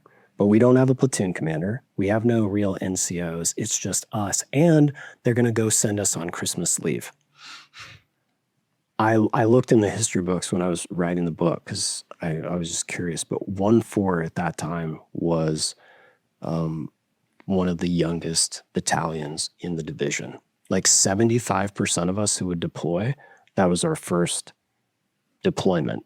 And we had just gotten out of boot camp in SOI. Yep. And then especially they flooded 5th Marines and 1st Marines with guys showing up into the fleet or showing up into Kuwait with us because they would graduate early from School of Infantry and catch a flight immediately falling into us. Same thing. In Kuwait, absolutely. So we go on leave, then we come back, and again, 1-4 had already been deployed in support of Operation Enduring Freedom, but they didn't get off the boat and go to Kandahar with Mattis and everybody else. Oh, really? They just sat on the boat out in the Arabian Peninsula? This would be the Indian Sea.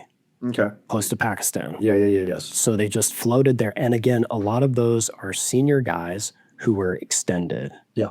And for the folks at home who don't know, we in the Marine Corps, we have a very complex system now post-draft. And you sign up for 4 years, but there's 4 magic years behind. They're called the inactive ready reserve. And they can pull you at any time in that last 4. In the Army, it's called stop loss. So some of those Marines had already been extended for that OEF deployment, and then they got extended again for Operation. Because you're actually signing up for AFR contracts. Exactly. And they don't realize that. And man, there were some hurt feelings. So, I mean, that's why we preface this part where we're going into the actual wartime with that discussion of what happened in Vietnam. The Marine Corps, I think more and more listened to guys and gals who've served during the 80s and 90s. It was a barely put back together thing after that experience. Getting older hits you in these little ambushes you don't see coming. One day you wake up and the knees sound like you're stepping on a bag of pretzels. Recovery takes longer than the workout itself, and the hairline, well, it starts its own retrograde operation. I've felt all of that, especially after years of wear and tear overseas and in training, which is exactly why I'm obsessed with Bubs Naturals. Not because someone handed me a script, but because it actually helped me feel like I took some ground back.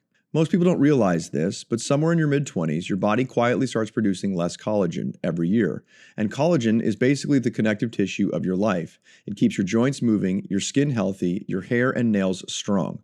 Once it drops, you feel it. Bubs collagen peptides have been a way to rebuild some of what time, and in my case, the Marine Corps took out of me. My joints hurt less, recovery feels cleaner, and even small things like nails and skin look healthier. It's not magic, it's just replacing what your body stopped making. And it couldn't be easier. I throw 1 scoop into my morning coffee, it dissolves instantly. No grit, no taste, No weird science experiment texture, just coffee that happens to make me feel noticeably better. But here's where Bubs is different from every other supplement company out there. The entire brand is a tribute to Glenn "Bub" Doherty, a Navy SEAL who gave his life saving Americans in Benghazi. Glenn was the kind of guy who dedicated himself to lifting others up, and that ethos is the backbone of this company. They donate 10% of all profits to charity, starting with the Glenn Doherty Memorial Foundation. And they back up that legacy with standards most companies won't even attempt. No sugar, no fillers, no junk. Third-party tested, NSF certified for sport. If you want to live better longer, Bubs is giving our listeners 20% off for a limited time. Just head to bubsnaturals.com and use the code COMBAT at checkout. And after you order, they'll ask you where you heard about them. Please make sure to tell them it was Combat Story. It genuinely supports the show and helps us keep bringing these conversations to you. And now, back to our show. Now we're reassembled in January. We have a platoon and we've got 8 sergeants. That's pretty good. It's top heavy. Yeah. Everybody thinks they're the boss. A lot of Indians, not a lot of chiefs, right? Absolutely. There can only be one head chef of each squad. So now we have sergeants who are running fire teams. Which That's is kind of beneath them in their own hierarchy, right? Okay. And we have a brand new platoon commander, like many others.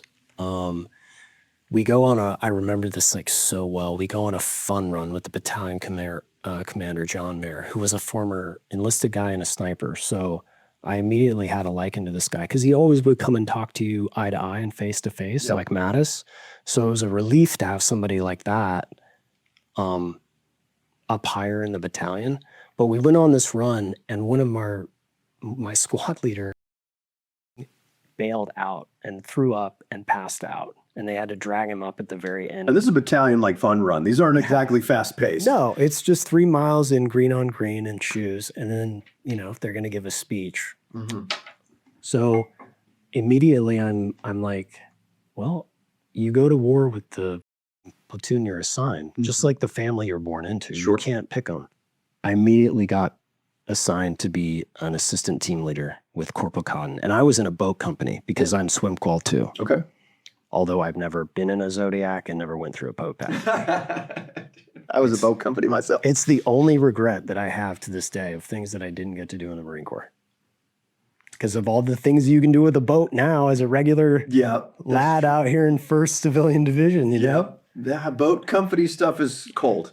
That's how I would describe being in a boat company. First cold. So I am learning as much as I possibly can from him. I accept the squad leaders I have. I accept the leadership I have, even if I'm disappointed, and just try to learn as much knowledge as possible.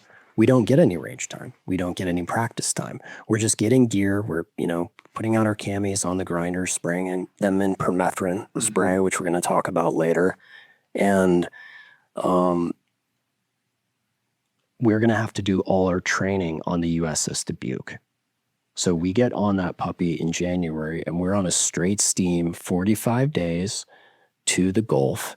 We stop once in Hawaii where they do not let us off. Yeah, I get that. And that's the first time that I've ever been to Hawaii. And you saw it from the Honolulu Harbor or whatever it is. And I'm just like, there it is, boys. And we've got all the, the daily duties that you have on the ship as boots.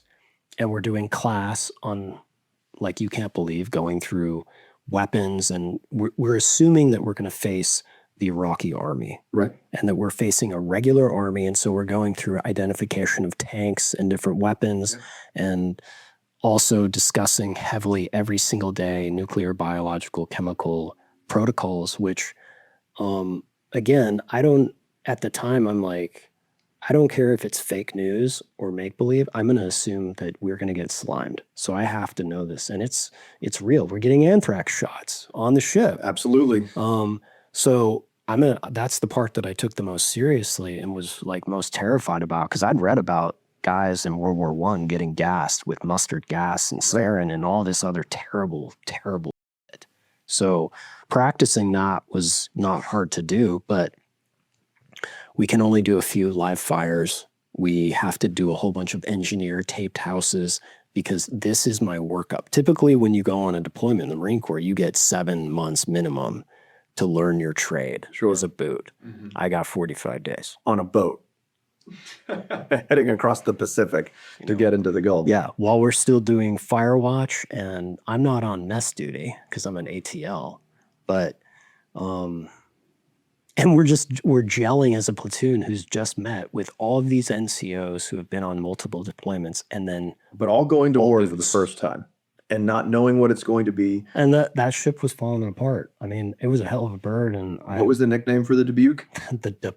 The Dubuque? Or the Dubuque? How fun.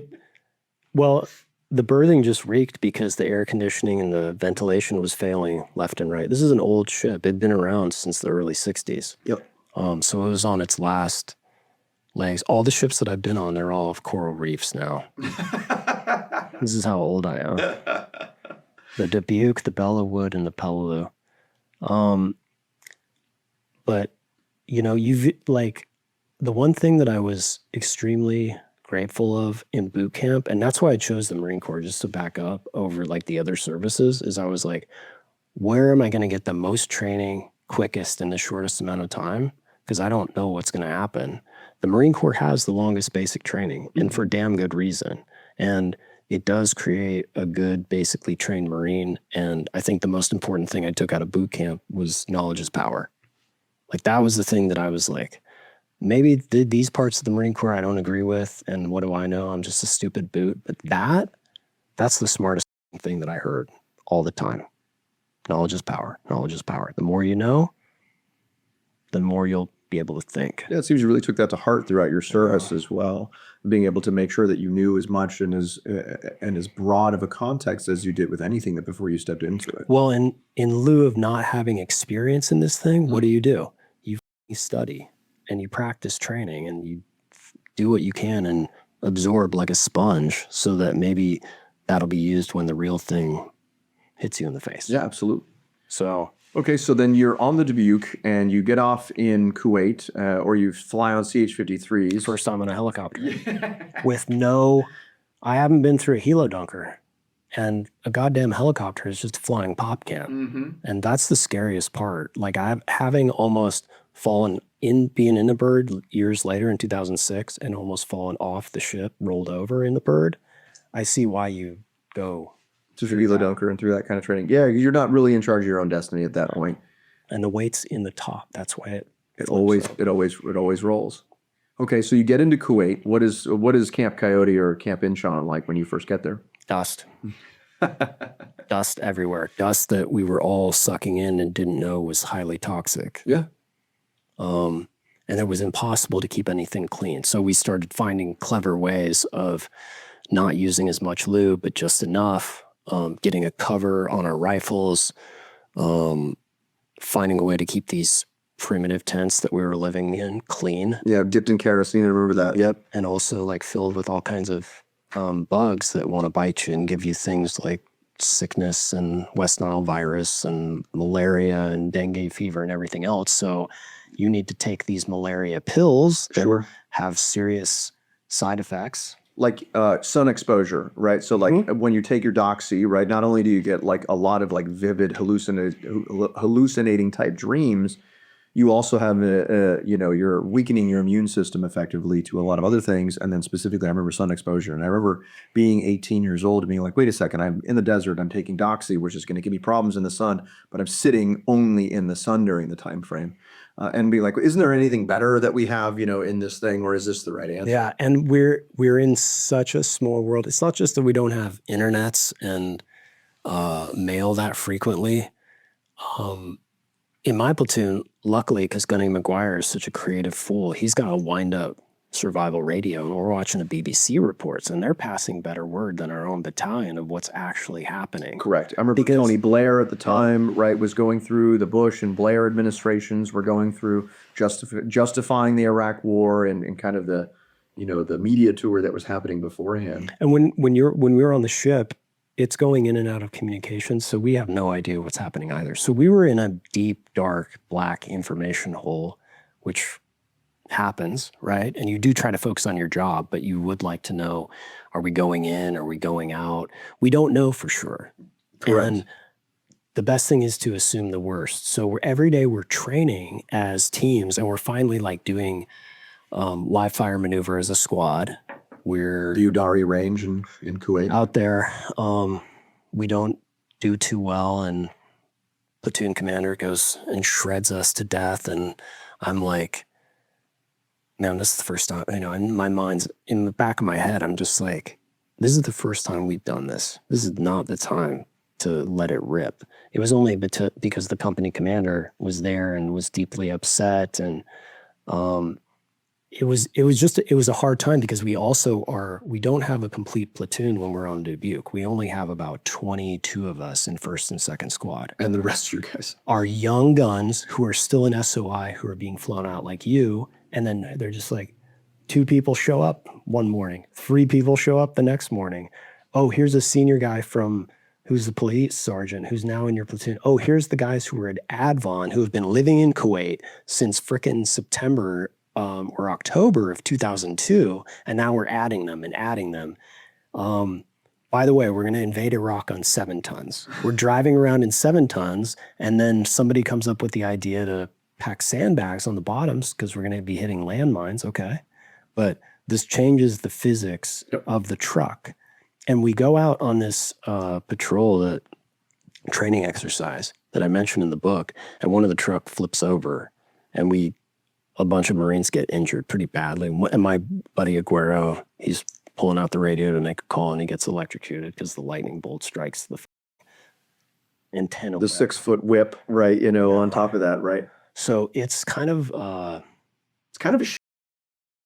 show. Yeah. Tragedy. It's a comedy of errors, like you can't believe, but it's like, this is my family. This is who I'm going to have to go up in there with, and we've got to figure it out, adapt and overcome. Yeah, the Marine Corps way.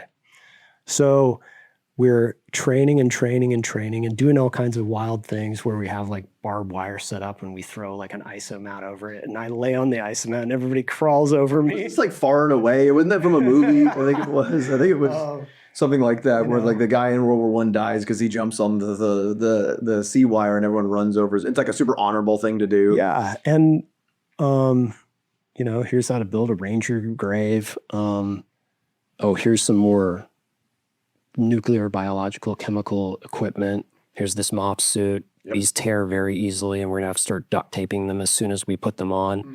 Here's all these atropine pens. Atropine and 2-PAM chloride or whatever it was, right? Yeah. More pills. Mm-hmm. And it's growing and growing and growing until they show up with these pizzas, and then we know it's on. So pizzas was the thing. Yeah. Okay. All right. And then we finally had a shower. Yeah. There's no way they're going to clean you up and give you some crappy pizza unless they're about to send you down. It's like the last thing. It's like our last meal. Interesting. I didn't get pizzas, but yeah. Absolutely. Last meal situation. Absolutely. And then we swap 7 tons. We give those to the reservists, and we get Amtraks. Okay. Never been in an Amtrak before. They're not. A lot of firsts for you on this deployment. There's nobody's tested the seaworthiness of these things. Sure. Because we're going to be doing some river crossings. Right. We'll figure that out. Once we get there. Yeah. Once we figure that out, once we get there. And so I'm an ATL carrying M16 the 203. Okay.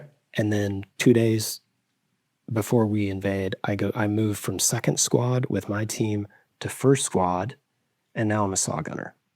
Why the move? A senior Marine didn't like the fact that a junior guy was an ATL with the 203. Yeah. Yeah, Again, I didn't get into it. I'm a young guy. What the fuck do I know? But you never put your junior guy on a light machine gun. That's the most important weapon in a squad. You need your most seasoned shooter on it. So ever after, I only let senior Marines carry 100%. And why do we always put the junior guy on the machine gun? Is because it's the weight.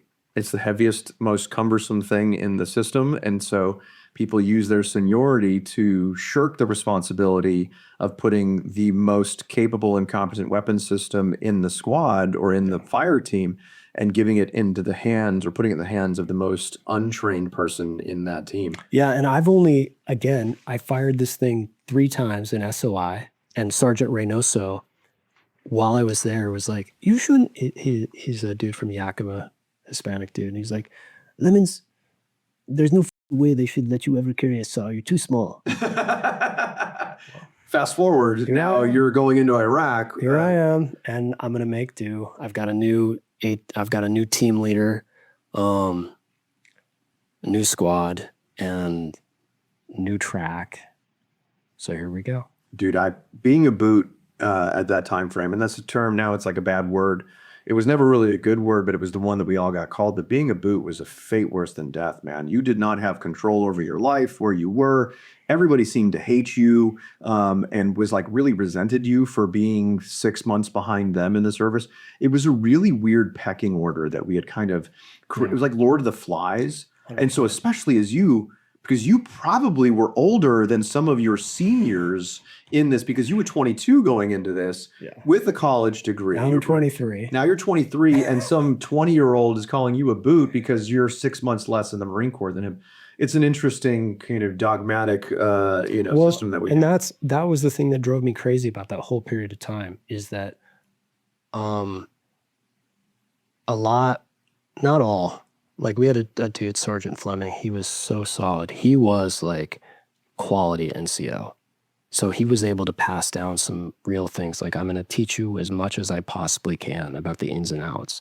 But there was like a weird, crappy, like bravado and weird speeches and ass chewings that some of these guys thought would ready us for the event, when it was all just kind of like insecure, make-believe horse shit. Yep, I would agree. And then as I got more senior and longer in the tooth, and when then I was preparing younger Marines of my own for combat, I think sometimes the best leadership lessons we get are from bad leaders, and as an example of what not to do. And so I made sure that whenever I was doing that I was trying to lessen the bravado for the sake of it, because it's just fear masquerading as certainty when it really is, when it's just these people are just scared kids like the rest of us. Yeah. We're trying to put on a brave face. I feel like this is the swan song of the millennials who basically did the bulk of the fighting and the dying in this war, is that if you don't have the mentors you want, you have to become the mentor for yourself. Very well said. So now you're getting ready to cross the line of departure. I did not zero that saw. You did not zero the saw. So you had to go, this is very similar to my own experience as well. So you had a weapon system that you were not 100% comfortable with. As you're getting ready to cross the line of departure, it's not zeroed. And now it's March 19th, 2003. And you're full steam ahead to cross in. What was going through your mind? Do my best. Just do my best, and always remember my 13th general order. Which is? Do the right thing. That's fantastic. That was kind of my MO. I know there's the 12th general order, flank to flank. Walk by post from flank to flank, take no shit from any rank. Absolutely. But I always just felt like, okay, what can summarize all that? Because I can't remember all those numbers and phrases. Okay, just do the right thing. So we were off and away, and I'm because I'm a junior guy, I'm stuck at the front of the track right next to the engine in the dark. We have one hatch open, so we have air watch. And my saw is always up there. And I'm just there with the junior guys trying to have conversations, eating one meal a day, sometimes two. And in these uncomfortable mop suits, they're tearing and we're duct taping. And I'm like, dear Lord, if we get slime, it's over. Done. And then also not to mention how much we were wearing those on top of our camis, right? So now we've got a cotton camouflage uniform. Green. And then, what's that? Green. And then we've got the in a desert environment. Right, we got these green mop suits in this desert environment. And then tan helmets. It was the most, God, I look back on those pictures and I was like, again, I know that we weren't always prepared to go to Iraq, but man, for as much money as we spent on defense, that was a masterclass on showing how ill-prepared we were for what we were getting into. 100%. At least the one thing that kind of gave me confidence was that General Mattis would talk to us eye to eye and come talk to us at our post. He always missed my post, but he always would talk to my friends, and it would just come out of nowhere. And I was like, at least somebody who is way up in the brass has a common touch and actually knows what the we're going through and will listen to our opinions. So that was the one thing that I was like, okay, at least I have somebody like that, because I never met the regimental commander. Like I said, my battalion commander was pretty good to go.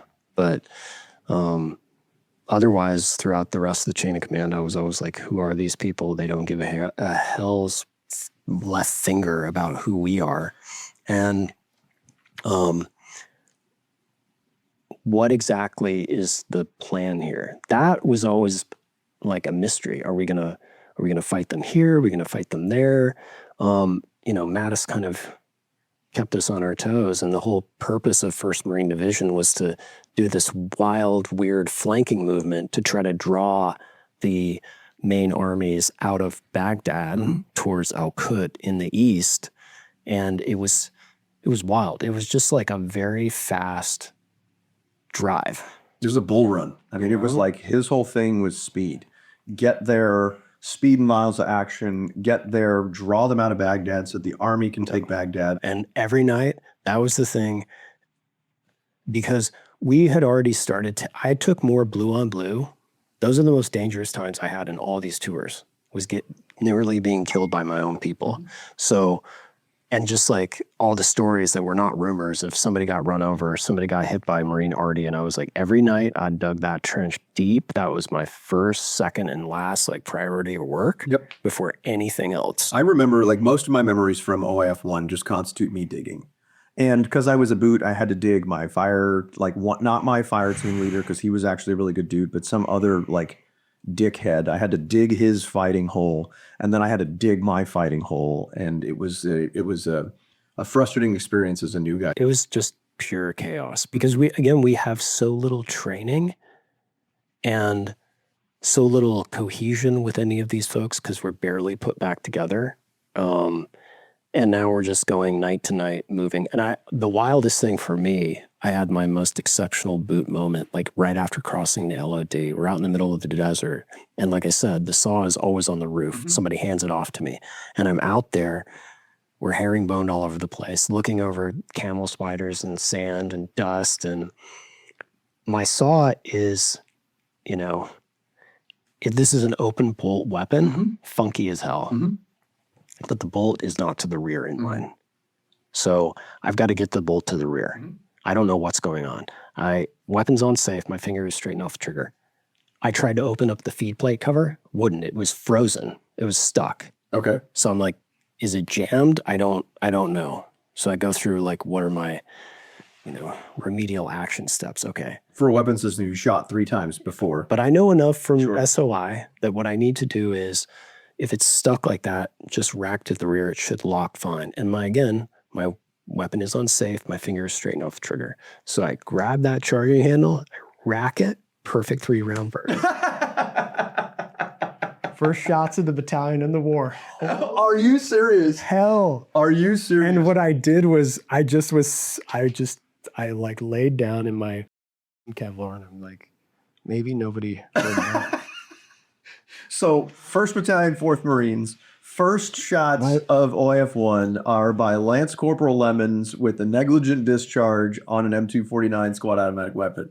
And I followed I did exactly what Reynoso told me to do. Yeah, that saw's kind of a pig. Like, it does things like that. I couldn't get it open though. And so the next thing you know, pandemonium. Everybody's losing their minds. Oh my, contact for people. What's going on? What's going on? Lemons, what's up? What do you see out there? My platoon commander, Seth Mullen, comes over there. He's like, Lemons, what do you see? And I'm like, I tell him what's up. And then everybody passes word and everybody's like, Lemons had an ND. No kidding. Even though it wasn't an ND, but it was in the final analysis. In the technicality, right? I fucked up. Dude, okay. I mean. But the thing was, it broke everybody's ice. Everybody was so on edge. And after that, there was a little bit of humor in the platoon. And a couple of the senior guys were just like, it's cool, Lemons. It's, we're here now. And you're trying to explain, like, I have my finger straight off the trigger, Sarge. So after that, every night we're just going stop to stop. And we're defending wherever we can, day or night. Like we get it to Nazaria and we're in a dump and I'm digging a trench in a dump. I'm like hammering into like garbage bags and syringes and pop cans with my buddy Alcantar. He's my teammate. And every night we just talk ourselves to death and keep our eyes awake, and we can't sleep for because, you know, I still don't know, is that incoming? Is that outgoing? I don't know much of You just hear explosions and gunfire, and you don't know where it's coming from. There's nothing that says, hey, this is friendly gunfire or friendly explosions. Like, yeah, if you catch tracers, maybe you can understand that. And again, I'm looking high and low for this uniformed Iraqi army, and there's nothing. Like, if there's any Iraqi army, they're abandoning their uniforms or they're just coming in with their hands up. And then there's these wild Fedayeen guerrilla types who shoot and scoot. And then there's constant gas attacks.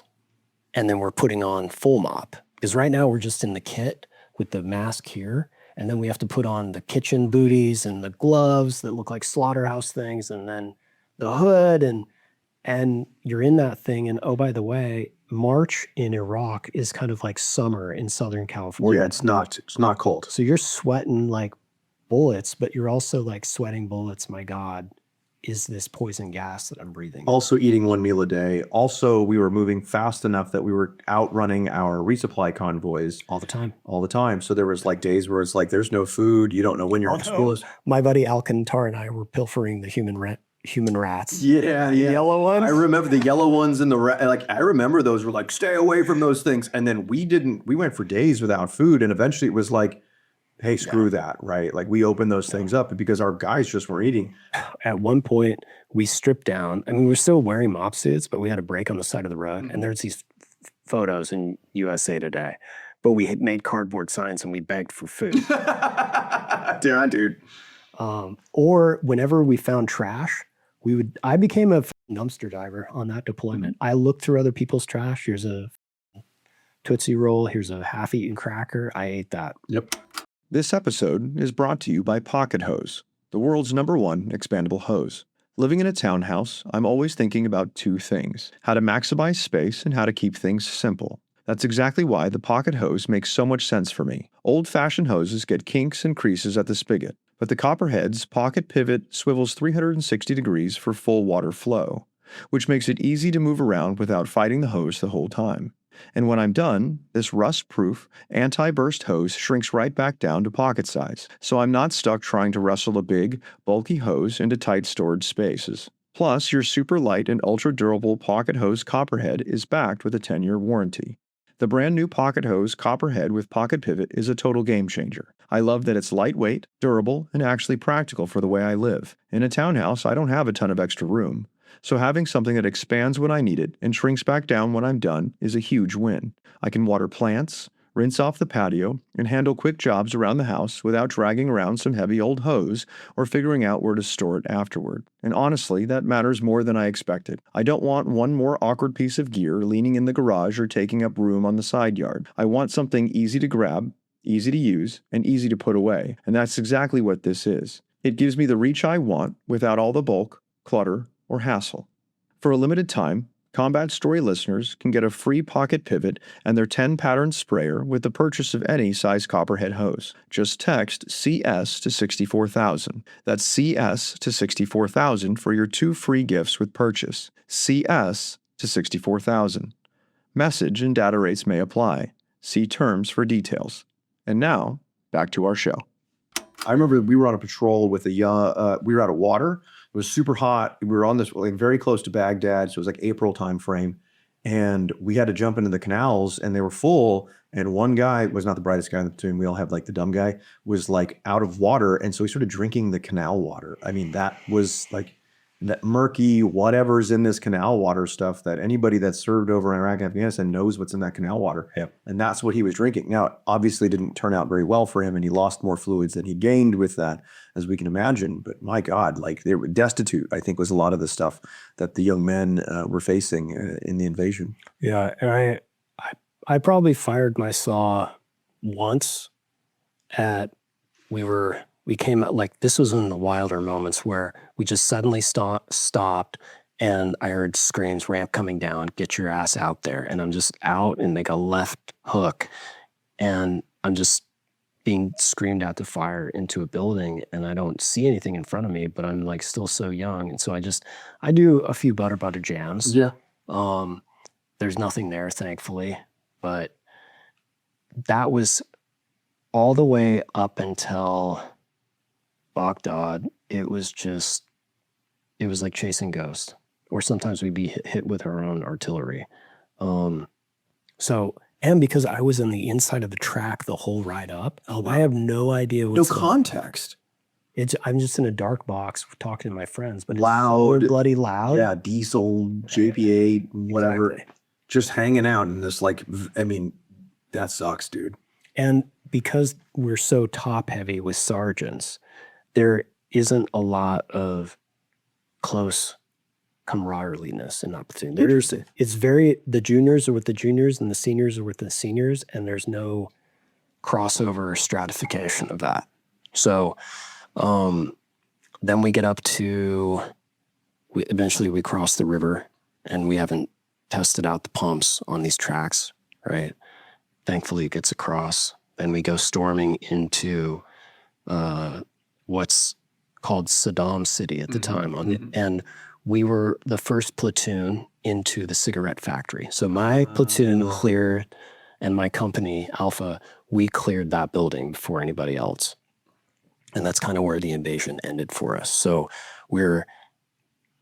I've never seen that many cigarettes in my life.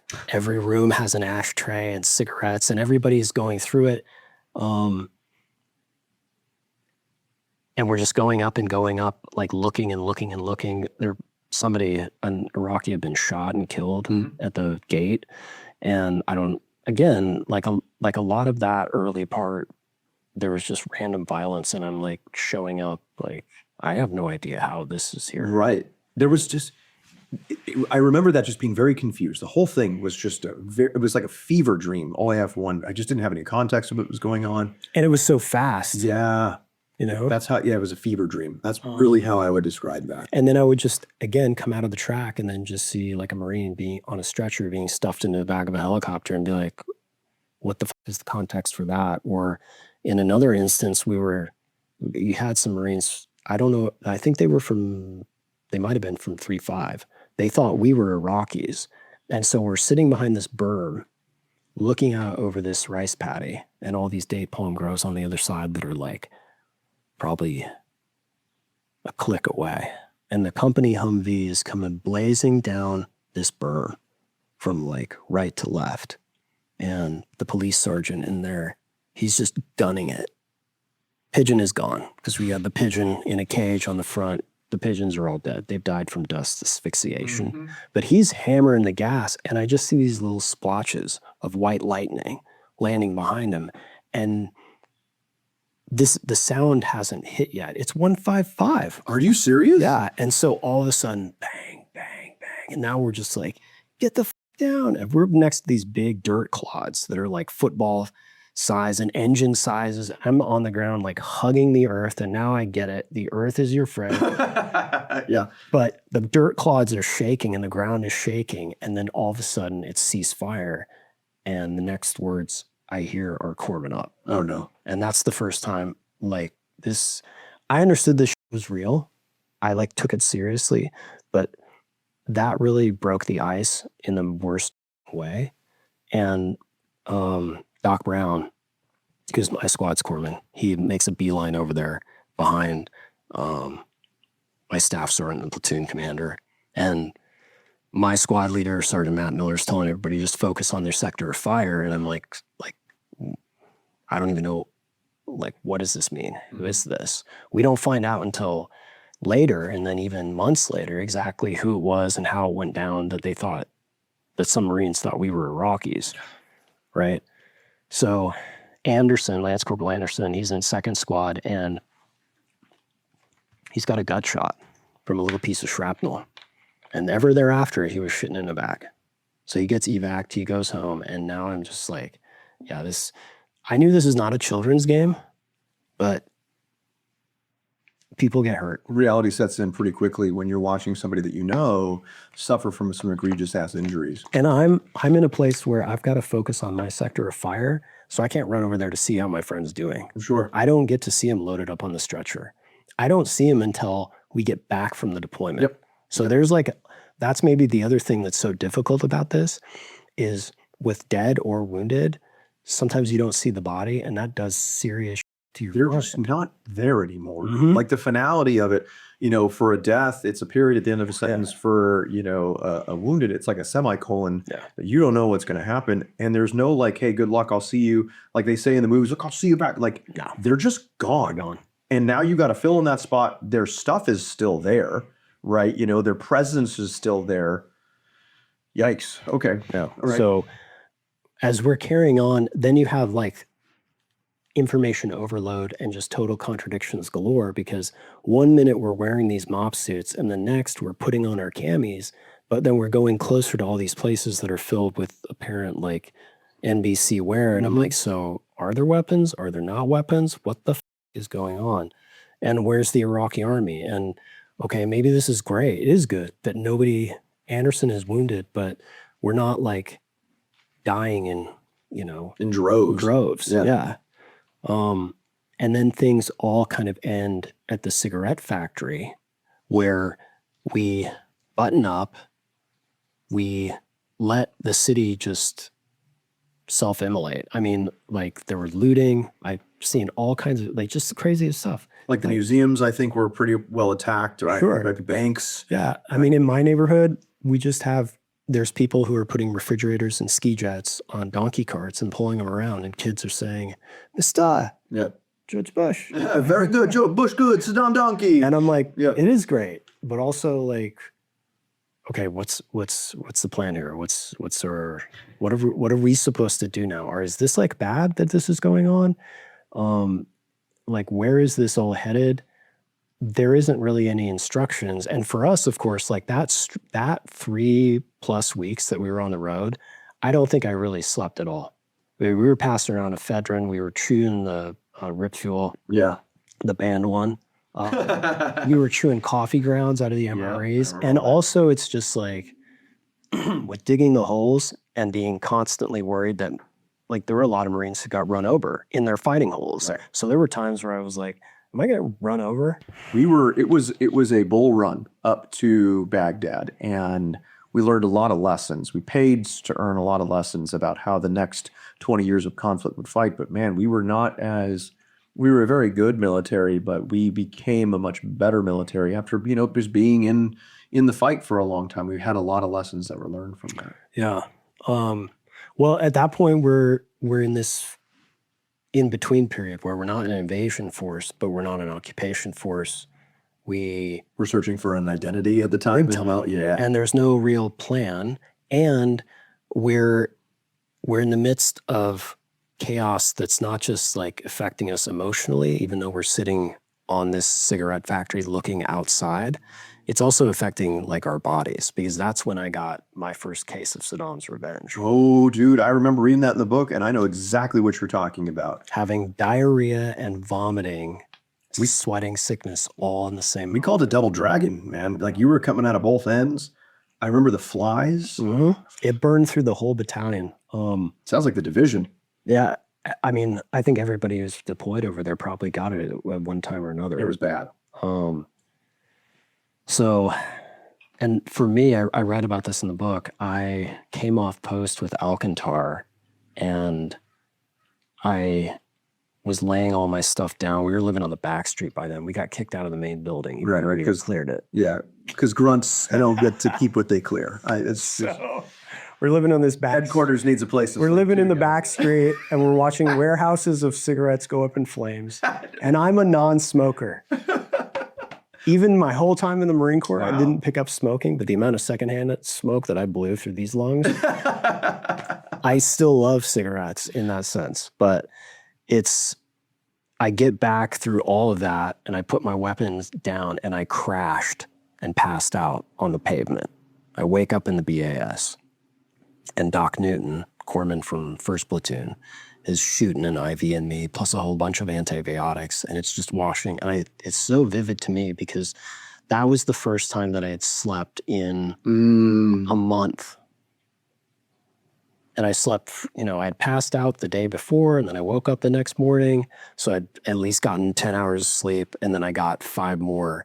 And that was the first time I felt refreshed enough to like come to my senses and be like, okay, what the hell did we just go through?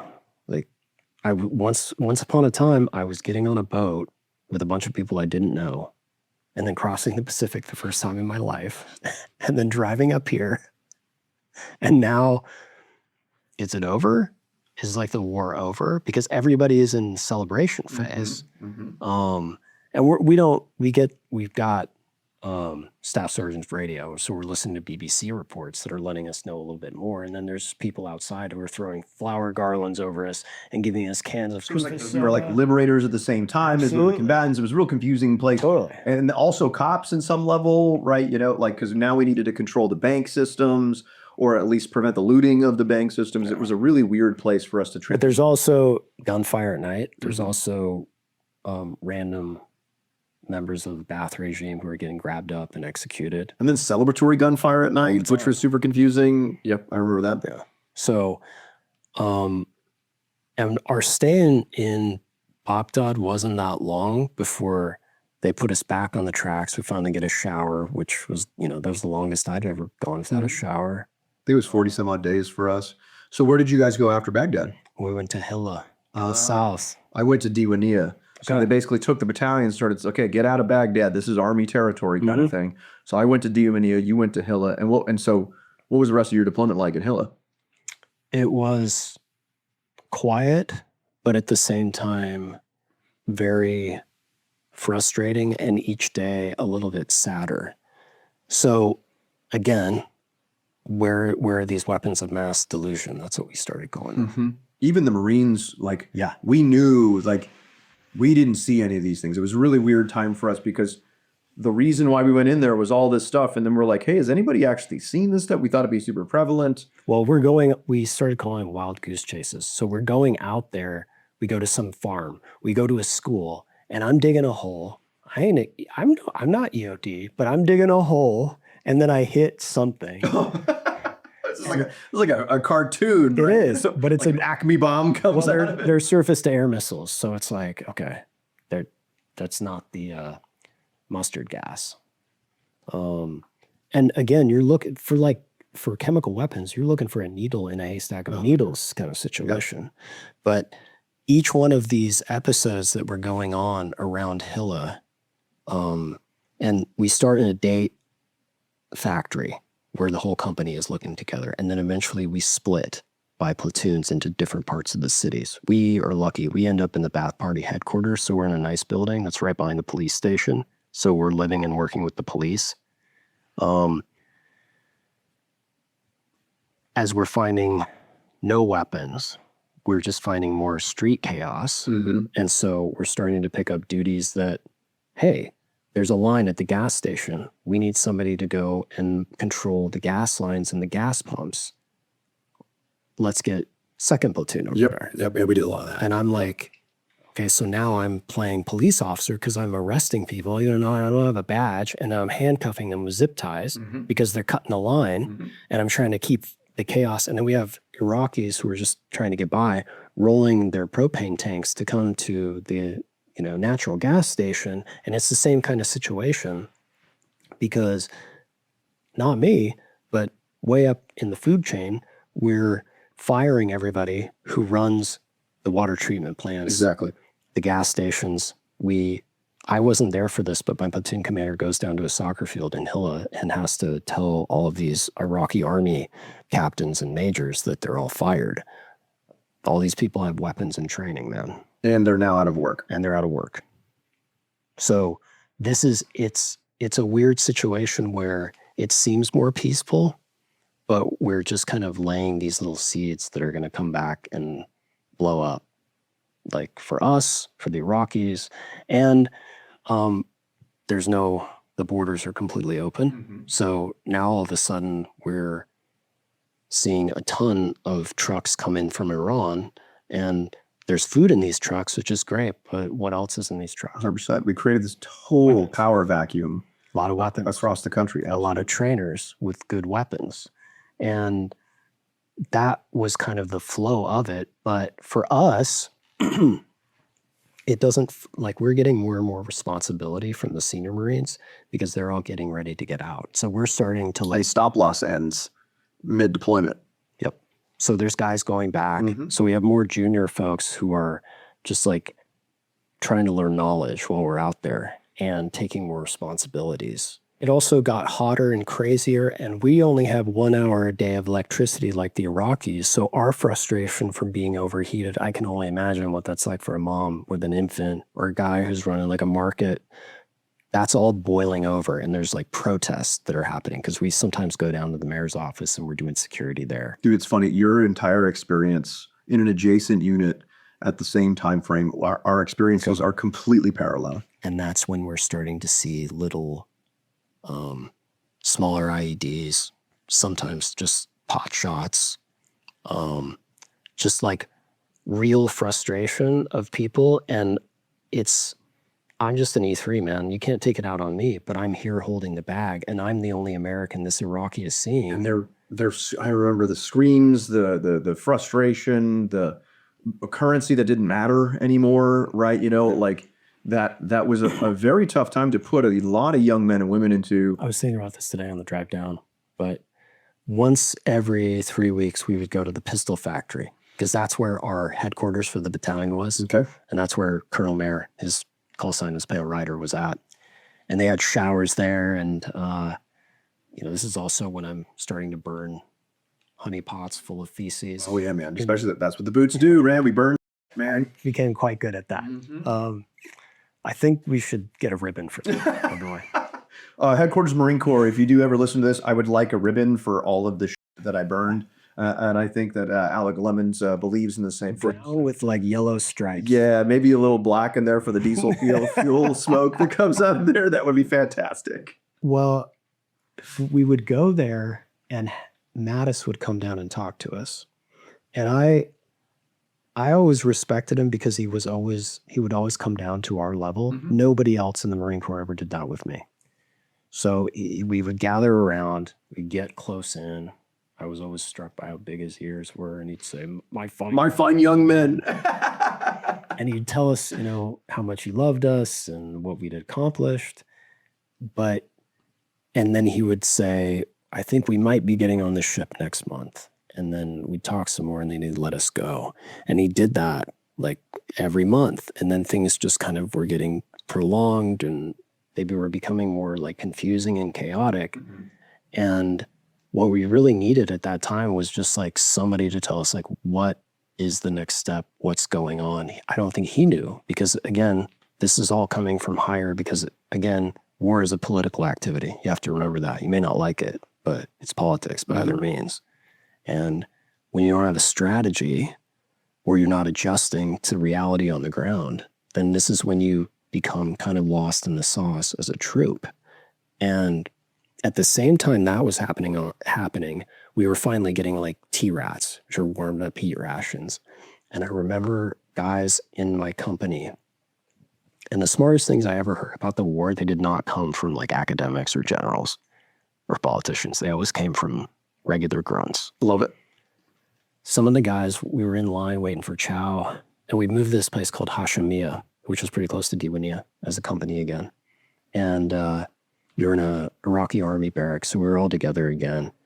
And some of the guys were talking, and they're like, this is what my dad was telling me about. I think this is a lot like Vietnam. I think we're in a guerrilla war. Wow. And my dad hadn't been in Vietnam, but a couple of my uncles had, and my buddy that I was telling you about, Robert, had. And I was like, that's like really insightful, and right, that's what we're in. You can kind of see the seeds have been planted. There's a distrust of Americans. The elation has now worn away. There's this distrust. There's this economic kind of, there's a power vacuum. Power vacuum. There's a lot of things that are like, holy crap, this is right This is ripe for, to be able to turn into whatever you want. And by July, these weapon of mass delusion hunts, they're so embarrassing that everybody is embarrassed to be doing them because they're so humiliating for the Iraqis. And we can see that. And I'm having like shades of like, man, am I the redcoat moment? And there's just, I write about this in the book, like there's violence on other Marine violence that's starting to creep up. And one of my good friends, Doc Moreno, he was in 1st Platoon. He was shot by another Marine. I didn't see it. We were all in another room, but we heard the gunshot. And the next thing I know, he's dead. And it's kind of like, the situation was god-awful itself, but the context of it, at this point, the war is over. Nobody should be dying. Nobody should be getting hurt. Like, what is going on that now we have Marine on Marine violence and Marine troubles? Where is this all going? Well, all we know is eventually it's going to end. And then the next thing we know, suddenly it was either the Latvians, show up and they replace us. We had Spaniards. Okay. Yeah. As part of this coalition of the not so terribly willing. Yeah, that's right. And we're being pulled out, and now we're going to be flown down to Kuwait, and we're out of the war zone. And like, there was never a safe night or a safe place in Iraq because there's no rear. Even when you're on a base with T-wall, eventually when we get T-walls that are like 30 feet high, you can get struck and killed in the night. It doesn't matter how hardened your fortification is. The safest place is in Kuwait. So we get down there, we go to Ali al-Salim as a platoon. We get to go to the swimming pool at the Air Force. We're dumpster diving, like, because they're throwing away things. And I have never had like magazines and like literally like M16 magazines that are brand new and like every magazine you could get your hands on. Yep. And we're in the dumpsters just grabbing stuff, me and Alcantar, as we're kind of like celebrating the fact that we're out of Iraq and maybe this war is over and what's going to happen next. But at the same time, we know we're going back. And so there's like this equal weird dread of we're going back again, but it's not the invasion. And all these senior Marines in the platoon and the Marine Corps are all about to leave and pop smoke. And now the sticky is us. Dude, right? that's fantastic. We are now stepping into their shoes in the midst of all of that. The weight, like the gravity of like understanding, because you're like, I still have 3 years left, right, on this contract. Yeah. So is the war really over? Is my war really over? Like, it became, like, eventually we would say, I don't know if you said this in your battalion, but it was like Groundhog Day. Yeah, very much so. The movie. And there was already a little bit of that vibe happening. It was wild, though, because eventually they reassemble us. We come back here in September of 2003. We have a parade in Oceanside. Did you get to go to that? I did not. I was not home yet. I came back in September, but I was not home for the parade, I don't think. So I got to carry the company guide on down Main Street in Oceanside. And we assembled like at 6 in the morning in the dark in our uniform on the streets, back alley, like down towards where the tricolor deserts? Yes. Well, I think, we were still in tricolor deserts, but I think by then I'd swapped back to my digis. I was the first class in boot camp to get digis. Highly recommend against route because real easy to identify when you're a boot. When you're the guy with the thankfully we got those as well, and I didn't have to polish any of my. Yeah, right. Well, and we marched up there. Everybody's cheering, confetti. Girls are, ripping their clothing off, and I'm trying to like. I did not get that experience. Captain Griffin is behind me, like telling me like how to guide, and I've never worked the guide on in my life, and I'm like trying to keep my eyes off of these women and everybody. There's just so much. I haven't seen this much movement and chaos and action, and everybody is excited, like the war's been won. And it's like a World War II kind of celebration, and it sticks out because it's so surreal with all these other crazy deployments that are coming because the war isn't really over. it's like only just sadly begun, and it's only going to get worse. Like every deployment after this got harder and harder, and each one harder. And you knew, like it's so telling that you had this like brooding, like you knew in your heart of hearts that something was going to go on and that something was going to change inside of that. I look forward. So we're going to stop this episode 1. And what I implore everyone to do is come back for the second interview where we talk a little bit more about his transition to become a sniper, deploying as a sniper and a sniper team leader, and eventually as a chief scout, and then getting a little bit more into the transition out of the service and what that looked like, and talking a little bit more about Warbody. Cool. I look forward to it. Right. All right. Thank you, my friend.